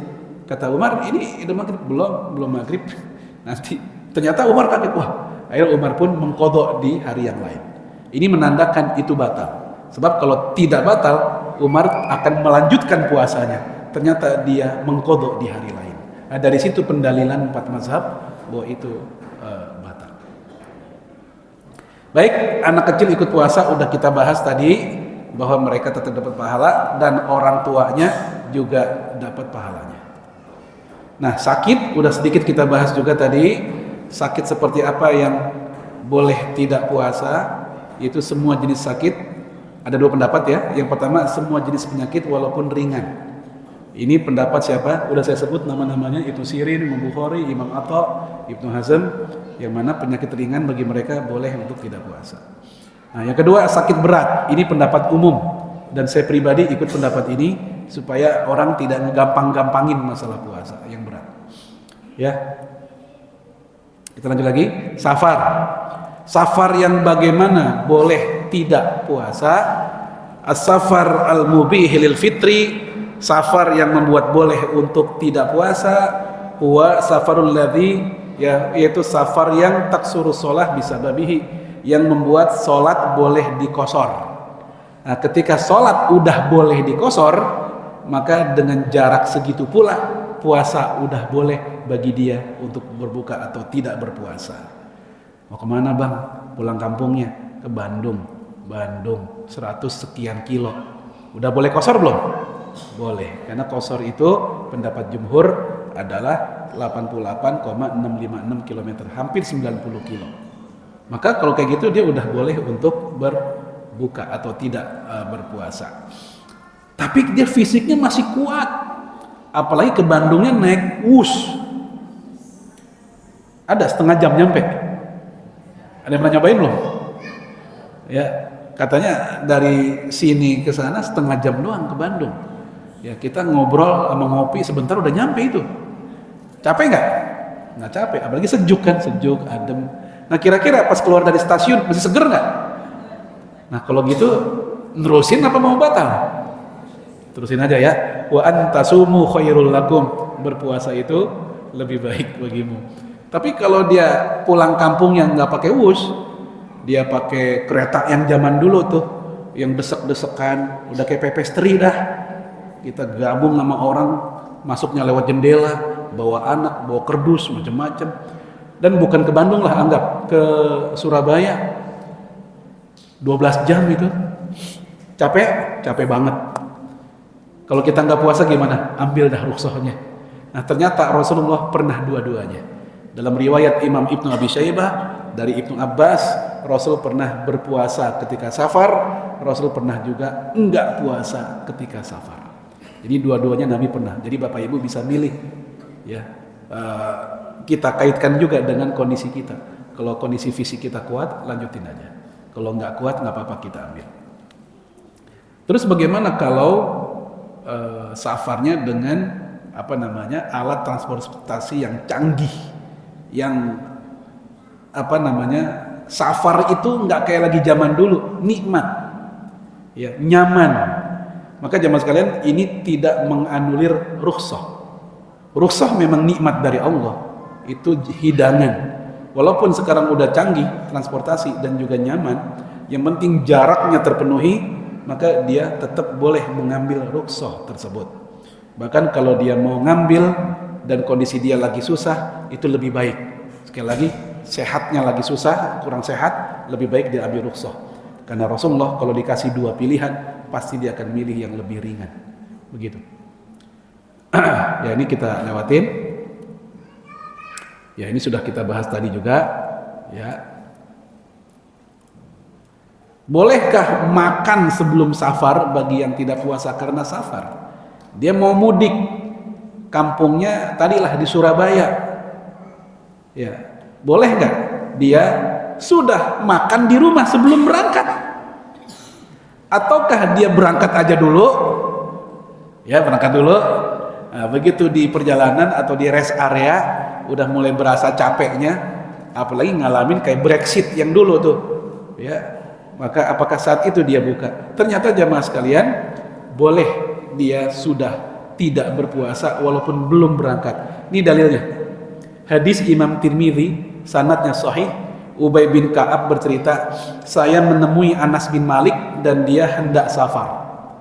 Dan sudah bersiap-siap dengan kendaraannya serta sudah mengenakan pakaian safar. Ya, pakaian safar ya kayak kita juga udah siap-siap mau berangkat lah gitu. Lalu dia minta disediakan makanan. Ini lagi puasa Ramadan. Lalu dia pun makan. Maka saya nanya, apakah ini sunnah? Emang sunnahnya begini? Udah makan duluan belum berangkat gitu. Apa jawaban Anas bin Malik? Ini sunnah. Dan Anas bin Malik di antara sahabat yang paling akrab banget sama Rasul, Anas bin Malik. Karena dia 8 tahun tinggal di rumahnya Rasul. Ya. Kemudian dia berangkat dengan kendaraannya. Jadi boleh untuk makan duluan. Tapi buat yang pengen milih nyoba puasa dulu, syukur-syukur kuat gitu, silahkan. Ternyata di tengah perjalanan dia nggak kuat, dia buka, nggak ada masalah. Hadis kedua Abu Daud, sahih juga. Kalau ini perjalanan lewat laut, Kalau tadi kan lewat kendaraan darat, ini lewat laut, sama kasusnya. Begitu di di kapal laut, rumah-rumah di pinggir pantai masih kelihatan, sahabat Nabi ini udah makan di situ, belum jauh masih di situ, pantai masih rumah masih kelihatan. Nah, ketika ditanya apakah itu sunnah, dia pun mengatakan iya, itu juga sunnah. Sunnah dalam artian perilaku Rasul, ya, bukan hukum sunnah, itu perilaku Rasul maksudnya. Baik jamaah sekalian, azanallahu wa iyyakum, maka Imam Syaukani memberikan komentar. Dua hadis ini menunjukkan bahwa boleh bagi musafir untuk berbuka sebelum dia keluar dari tempat kediamannya. Ibnul Arabi mengatakan dalam kitab Al-Aridah, inilah yang benar. Maksudnya kebolehan itu yang benar. Jadi kalau dia mau silakan, mau dia berangkat dulu baru buka juga silakan. Ada dua pilihan. Begitu. Puasa enggak pernah sahur. Rajin puasanya tapi enggak pernah sahur. Bisa termasuk puasa sunnahnya nih. Bolehkah umat telah ijma waqad ajmatil ummah ala istibabi? Ya, umat telah ijma sahur itu sunnah. Wa annahu la itsma ala man tarakahu. Tidak berdosa orang yang tidak sahur. Tapi dengan syarat itu jangan dijadiin kebiasaan. Terus-terusan nggak pernah sahur. Kenapa? Karena khawatir, lihat yang di garis bawahi, menyerupai puasanya orang kafir. Orang kafir juga puasa, tapi tidak ada sahur. Yahudi ada puasa, Nasrani ada puasa, Hindu Buddha pun juga ada puasa. Pakai sahur? Kagak. Ya, kalaupun mereka pakai sahur, mungkin ngikutin kita. Ya, maka dikatakan oleh Nabi, faslu ma baina siyamina wa siyami ahli kitab aklatus sahur. Jadi yang bikin beda puasa kita dengan puasa mereka adalah makan sahurnya. Baik jamaah sekalian, saya khawatir kalau semua kita bahas penuh terpanas. Ini slide-nya panjang ya masalahnya. Jadi saya cukupkan dulu. Ya mungkin kita lanjutkan dengan tanya jawab. Saya mohon maaf maksimal sampai jam 10. Ya, hadanallahu wa iyyakum ajmain. Assalamualaikum warahmatullahi wabarakatuh. Catatan. Ya.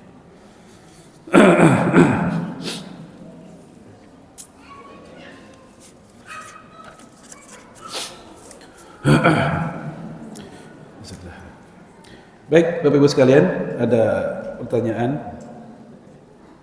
Yang pertama, Assalamualaikum warahmatullahi wabarakatuh. Waalaikumsalam warahmatullahi wabarakatuh. Seperti kita ketahui bersama, rakyat Gaza tahun 2024 mereka diserang oleh Zionis Israel. Walaupun di bulan Ramadan, sehingga banyak orang yang kelaparan. Di suatu perang, apakah kewajiban puasa di bulan Ramadan bagi rakyat Gaza Palestina hukumnya tetap wajib atau ada keringanan puasa? Mohon penjelasan. Ya, kalau kondisinya secara fisik mereka membuat berat, susah, payah, ya, apalagi dengan rumah hancur, nyawa terancam, luka-luka juga. Kalau udah luka berarti kena penyakit kan? Itu udah boleh nggak puasa. Nah, untuk yang kayak begini, ini apakah masuk kategori yang dapat uzur tidak berpuasa? Kembali ke tadi, jika memang kondisinya masyaqqah, berat, dia susah bagi dia dan bisa celaka kalau dia berpuasa, maka itu uzur syar'i buat mereka. Wa 'alal ladzina yutiqunahu, ya mereka bisa dianggap orang-orang yang berat melaksanakannya. Namun tetap wajib untuk mengganti di hari yang lain ketika sudah tenang gitu.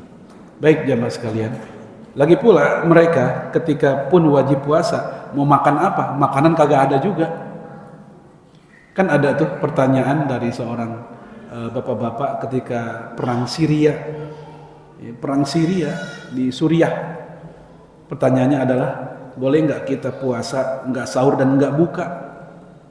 Itu yang ditanya nangis.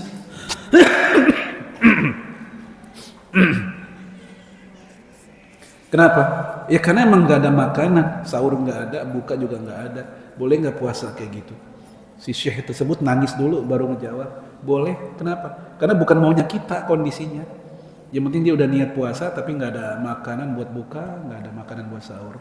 Itu nggak dianggap puasa wisol, bukan, karena memang kondisi. Ya.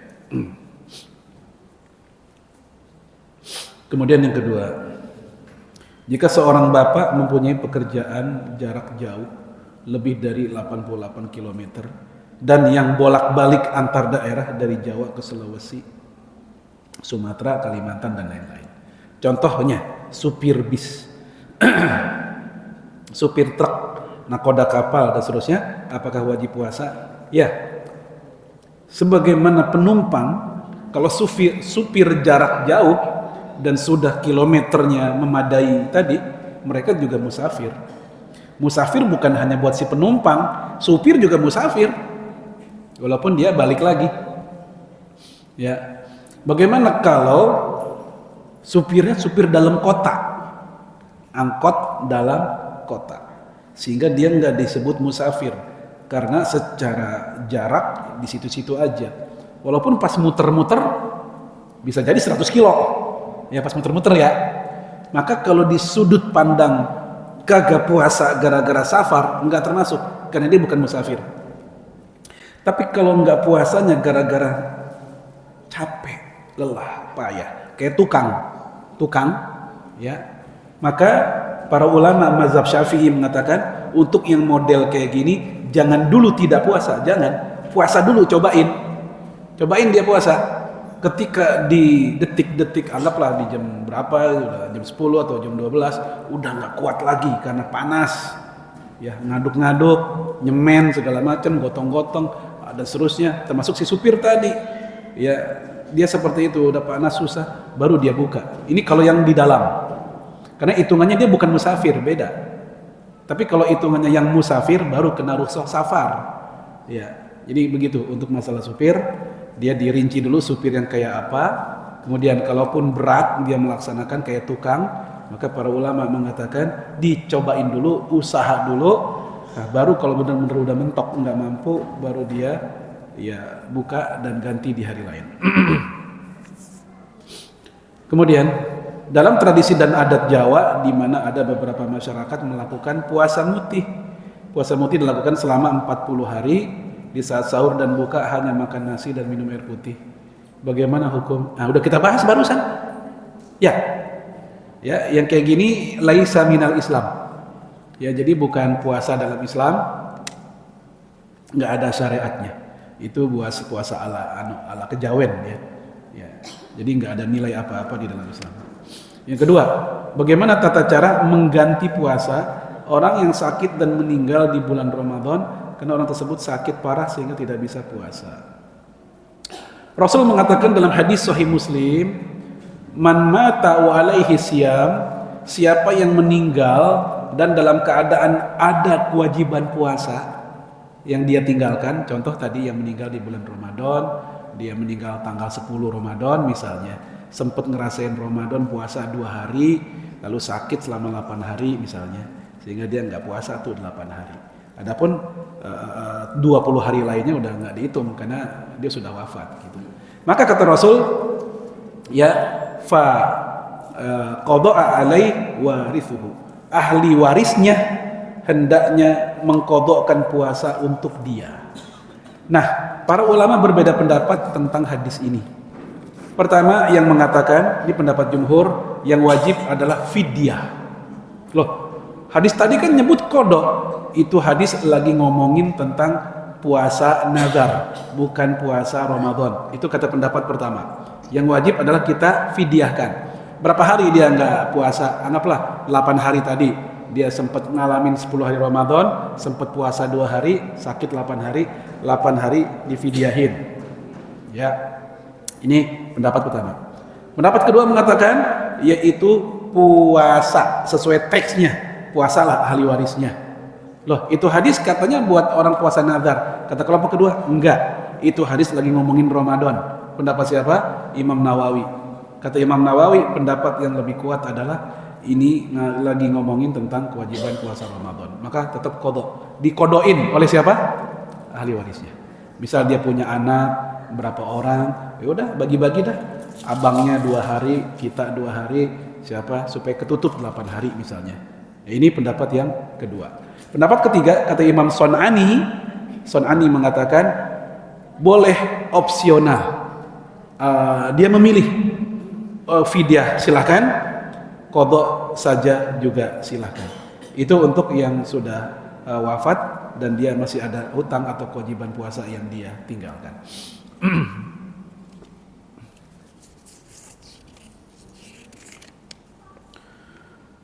Baik, kita lanjut lagi. Tadi dibilang meninggalkan perintah Allah dibilang kafir. Iya, tentang masalah iblis tadi ya, dia nggak mau sujud kepada Adam, disebut kafir. Tentu itu konteksnya di kasus itu. Di konteks lain ada lagi yang tidak menjalankan perintah Allah belum tentu kafir. Ya, seperti orang nggak sholat karena malas. Jumhur mengatakan dia masih muslim, sebagian mengatakan kafir karena malas, bukan karena mengingkari. Nah, sedangkan suami saya pernah malas. Nah, ini perlu ngomongin malas. Ya, pernah malas puasa Ramadan. Bagaimana cara menasehatinya? Ya, dia masih muslim. Tadi udah kita bahas yang ucapan ini mana ya?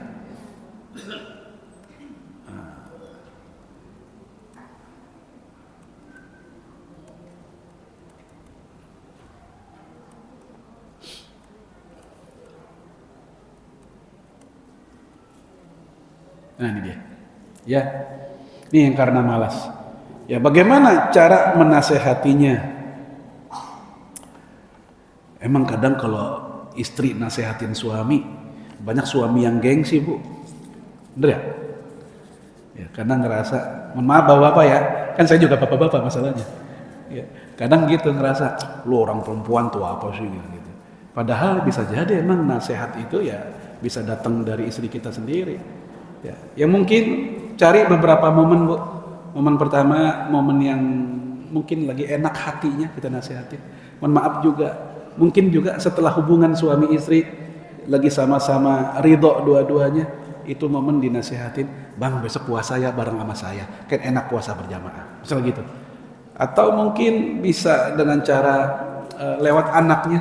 Kadang bapak disindir sama anak juga nampol juga rasanya, ya. Begitu. Sebab kalau sama bininya sendiri kadang tadi malah ribut, ya malah jadi ya, lu apa sih begitu. Maka memang ini nggak gampang. Dan jangan lupa Bapak Ibu sekalian, ibu-ibu khususnya doain suaminya kalau yang kayak begitu. Selama dia masih punya hati, selama itu pula dia masih punya peluang untuk berubah. Karena hati manusia Allah yang pegang. Kita minta ya Allah, ubahlah, lembutkanlah hati suami saya supaya dia tunduk dengan syariatmu untuk puasa begitu. Doakan dia. Lalu, apakah dosa seorang istri berbohong kepada suami? Minta uang untuk keperluannya sendiri, tapi istri memberikan uang tersebut untuk orang tuanya. Gimana, Pak? Yang punya duit gimana yang punya duit? Kalau tahu gitu, Bapak gimana? Hah? Puasa. Ya, baik. Jemaah sekalian, gini aja Bu, kalau emang suaminya tipenya pelit, bin medit, ya, padahal hak istri ada dari harta suami, hak anak ada dari harta suami, tapi suaminya kayak begitu, ya Rasul mengizinkan untuk mengambil sendiri tanpa izin suaminya.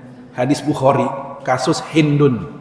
Ya Rasul, suami saya pelit banget, sampai uang jajan anak aja kagak dikasih. Saya mau belanja enggak dikasih. Hindun, tuh Hindun ya, yang kasus Hamzah itu, kan dia masuk Islam juga akhirnya. Hindun cerita tentang suaminya, Abu Sofyan tuh kayak gitu. Nah, lalu kata Hindun, boleh nggak saya ngambil duit suami saya diem-diem buat keperluan saya dan anak saya? Kata Rasul, ambil, itu hakmu. Tapi jangan banyak-banyak, itu kata Rasul. Jadi ngegeratak boleh, tapi jangan semuanya. Kalau semuanya ketahuan nanti, ya tebel duitnya, ambil selembar, nggak ketara kalau selembar. Tapi dengan syarat apa tadi? Emang buat keperluan kita, bukan buat keperluan orang lain dulu. Nah kalau untuk keperluan orang lain harus izin suami. Kenapa? Itu harta suami. Harta suami itu hanya boleh disedekahkan oleh istri kalau izin suami. Bang, ini kan abang ngasih duit saya 200.000, ini buat belanja hari ini 150, ini sisa 50, saya boleh nggak buat ngasih emak lagi perlu ini nih. Kata suaminya, pakai aja, emak kan juga orang tua saya. Enak laki kayak gitu, pakai dah, ada izin. Tapi kalau suaminya nggak ngizinin, jangan dulu, kan anak juga butuh jajan. Lagi pula emak kan juga masih ada tanah 2 hektar di Jonggol. Misal gitu, ya.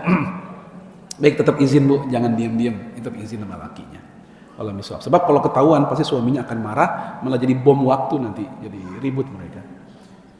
Kemudian,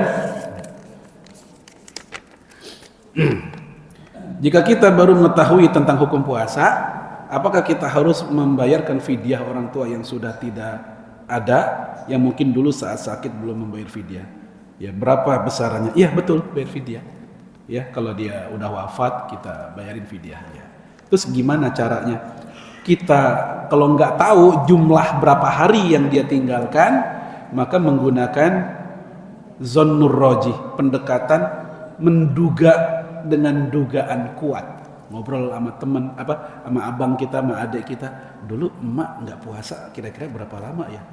Kayaknya bang tahun segini nggak puasa. Tahun kemarin nggak puasa. Di total anggaplah 100 hari misalnya. Yaudah keluarin fidyahnya 100 hari. 1 hari itu bayarnya berapa? 1 mud. 1 mud. Ini jumhur ya. Sebagian bilang 2 mud, tapi kita ambil pendapat jumhur aja. 1 mud semana? Segini.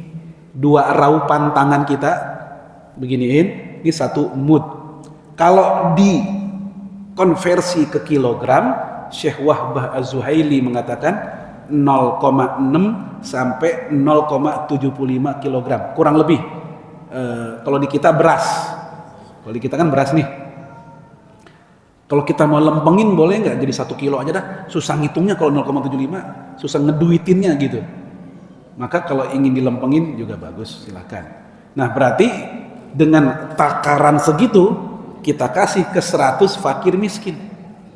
Ya 100 masing-masing sekilo atau 0,75 kilogram tadi. Nah ceritanya kita kesulitan mencari fakir miskin 100 orang, apalagi kalau bapak ibu tinggal di wilayah elit, nyari orang susah gitu ya. Akhirnya gimana? Boleh nggak 1 orang dapat jatah misalnya berapa hari gitu? Boleh Bu, boleh. Misal ternyata hanya ada 5 orang fakir miskin yang bisa kita temui, akhirnya masing-masing kita kasih 20 jatah 20 hari gitu, nggak ada masalah. Baik, cara kedua dengan cara diberikan makanan siap saji. Kalau tadi kan beras tuh, ini siap saji. Dari mana dalilnya? Dari Anas bin Malik, hadis Bukhari.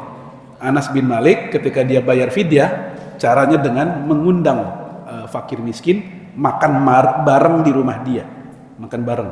Selesai makan, mereka pun dikasih tambahan buat oleh-oleh di rumah, yaitu roti dan daging. Memang itu makanan saat itu begitu. Nah kita silakan makanan yang mengenyangkan dan yang pantas gitu. Jangan sampai sekedar nasi sama kerupuk pinggiran warna-warni itu, kerupuk daurah, ya, sama ikan teri doang misalnya. Ya, kita yang pantasnya begitu. Cara ketiga, untuk cara ketiga ini khilafiyah. Untuk cara 1 dan 2 itu sepakati para ulama. Ini khilafiyah. Apa itu? Dikasih dalam bentuk uang. Uangnya aja gitu ya. Ini khilafiyah. Dari 4 mazhab hanya 1 mazhab yang membolehkan, Hanafi. Adapun di sebagian ulama Syafi'iyah seperti Imam Syihabuddin Ar-Romli mengatakan itu juga boleh pakai uang. Nah, alasan mereka kalau memang uang lebih bermanfaat bagi si fakir miskin itu. Karena bisa jadi fakir miskin itu beras udah ada. Yang belum ada apa? Gas buat masak berasnya. Ya. Butuh gas nggak buat masak beras? Ya, atau mungkin buat bayar token listriknya. Buat kan pakai Magicom nih. Ya, dia pakai begitu. Kalau nggak ada duit buat itu juga nggak mungkin dia makan beras doang, kasihan. Ya, maka kata kelompok ini yang ketiga ini dengan cara pakai duit ini itu alasan pembolehan mereka. Kalau memang pakai uang lebih bermanfaat. Nah begitu caranya teknisnya untuk pembayaran fidyah. Dan boleh dibayarkan tidak harus di bulan Ramadan. Idealnya dibayar di bulan Ramadan. Tapi kalau lagi tidak ada rezeki boleh tertunda nanti sesudah adanya rezeki untuk membayarkan fidyah. Yang terakhir, ini udah. Saat apa diperbolehkan puasa di hari kelahiran anak? Kalau kita puasa atau gini, manusia itu kan kadang mendapatkan hari-hari istimewa, momen-momen membahagiakan. Lalu momen itu dia mengekspresikan rasa syukur dengan berbagai macam kebaikan. Ada yang sedekah, ada yang mengundang anak yatim buat makan di rumahnya. Nah, ada juga yang dia memilih puasa karena dia nggak punya dana untuk melakukan hal tadi. Maka kalau tujuan dia berpuasa adalah untuk mengekspresikan rasa syukur, sebagaimana puasa Asyura. Puasa Asyura itu dilakukan karena mensyukuri keselamatan Nabi Musa dari kejaran Fir'aun. Itu sejarah adanya puasa Asyura. Ma hadza? Kalian lagi ngapain? Lalu Yahudi menjawab, hadza yaumun shalih. Ini hari baik. Najallahu Musa wa ashabahu min aduwihim. Inilah hari di mana Nabi Musa Allah selamatkan dari musuhnya. Maka kami pun berpuasa. Itu sejarah puasa Asyura. Maka Rasul mengatakan fa amaru bisiyamihi. Maka Rasul pun nyuruh para sahabat kita puasa juga. Nah, ceritanya kita berpuasa karena mensyukuri anak kita lulus PTN. Kita mau sedekah kagak ada duit. Gimana ya cara bersyukurnya? Saya ingin puasa aja deh. Misal gitu. Silakan. Maka ketika ada orang berpuasa karena dia mensyukuri nikmat kelahiran anaknya. Anaknya yang dinanti-nanti atau anaknya yang soleh itu dia puasa, silakan. Ya, selama itu tidak dijadikan sebuah pakem harus begitu, tidak. Itu puasa mutlak aja lah kita lakukannya. Ya terakhir, saat kita lupa apakah tahun-tahun yang lalu udah lunas bayar puasa atau belum, apakah yang harus kita lakukan berfidyah atau puasa dan seterusnya. Baik, jamaah sekalian, kalau kasusnya kayak begitu dan dia masih muda, masih kuat puasa, bukan fidyah, tetap qada. Fidyah itu untuk khususon orang yang udah aki-aki jompo banget dah, atau yang lagi sakit, yang sakitnya tipis harapan sembuh, tuh baru fidyah. Nah, kalau yang masih muda-muda masih kuat, qada. Terus kalau dia lalu-lalu zaman dulu itu banyak banget dia ketinggalan, sama kayak tadi dihitung dikira-kira dugaan kuatnya berapa, dia bayar. Terus pakai fidyah juga enggak? Nah, dalam hal ini para ulama merinci. Yang pertama, jika penundaan terjadi tanpa alasan karena males aja, maka yang kayak begini jumhur kecuali Hanafi, ingat kecuali Hanafi, mereka mengatakan jumhur wajib qada plus fidyah sebagai kafaratnya. Wajib qada plus fidyah sebagai kafaratnya. Buat penundaan tanpa alasan. Tarsok bertahun-tahun udah lewat. Wajib qada plus fidyah. Pendapat Hanafi mengatakan walaupun tanpa alasan qada saja tanpa fidyah. Baik, ini kalau tanpa alasan. Yang kedua, kalau kasusnya ada alasan, penundaannya ada alasan. Dia sakit, dia hamil, dia menyusui.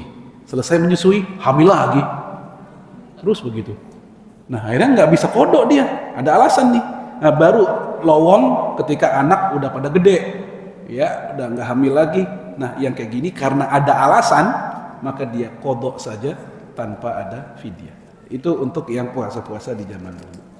Cukup ya? Ada lagi nggak? Ini. Puasa mutlak berapa hari? Puasa mutlak nggak ada ketentuan Bapak Ibu, bebas. Karena mutlak mah nggak harus ada ketentuan khusus, mau sehari, mau 2 hari, karena dia tidak ada alasan khusus, jadi bebas aja.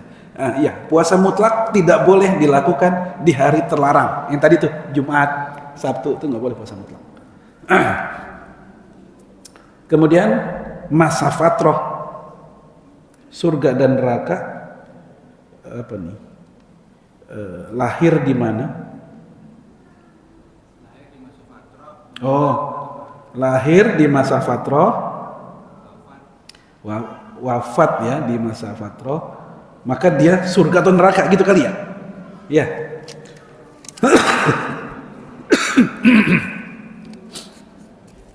Menurut pandangan mayoritas ulama, ahlul fatrah, baik lahir dan wafat di masa fatrah itu, dia tidak mendapatkan siksa. Wa ma kunna mu'adzibin hatta naba'as rasula. Itu dalilnya. Allah tidak akan memberikan siksaan atau azab kepada orang-orang yang belum diutus seorang nabi di dalamnya. Ini kekhususan untuk orang-orang yang ahlul fatrah, karena dia tidak tahu tentang kenabian, dia nggak tahu adanya Islam, nggak tahu adanya Quran, begitu. Wallahu a'lam. Cukup ya? Baik, kita akhiri dengan ada lagi?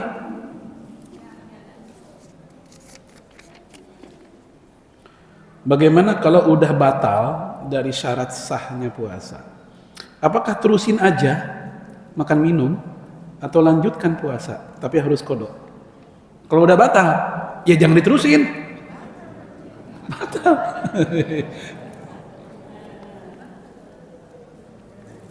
Dengan syarat itu kesengajaan. Ingat ya, kesengajaan. Kalau enggak sengaja, kan udah kita bahas barusan, lanjutin puasanya. Tapi kalau sengaja, ya udah batal berarti. Dia nggak usah lanjutin puasanya, dikodok di hari lain gitu. Baik ya. Baik Bapak Ibu sekalian, semoga sehat walafiat semuanya. Kita ketemu lagi kayaknya habis bulan puasa. Betul ya? Ya kita insya Allah ketemu lagi di bulan Syawal. Kita akhiri pertemuan kita dengan hamdalah, salawat dan kafaratul majelis. Alhamdulillahirabbil alamin. Allahumma shalli ala Muhammad. Subhanakallahumma wa bihamdika asyhadu an la ilaha illa anta astaghfiruka wa atubu ilaik. Lebih kurang saya mohon maaf. Assalamualaikum warahmatullahi wabarakatuh.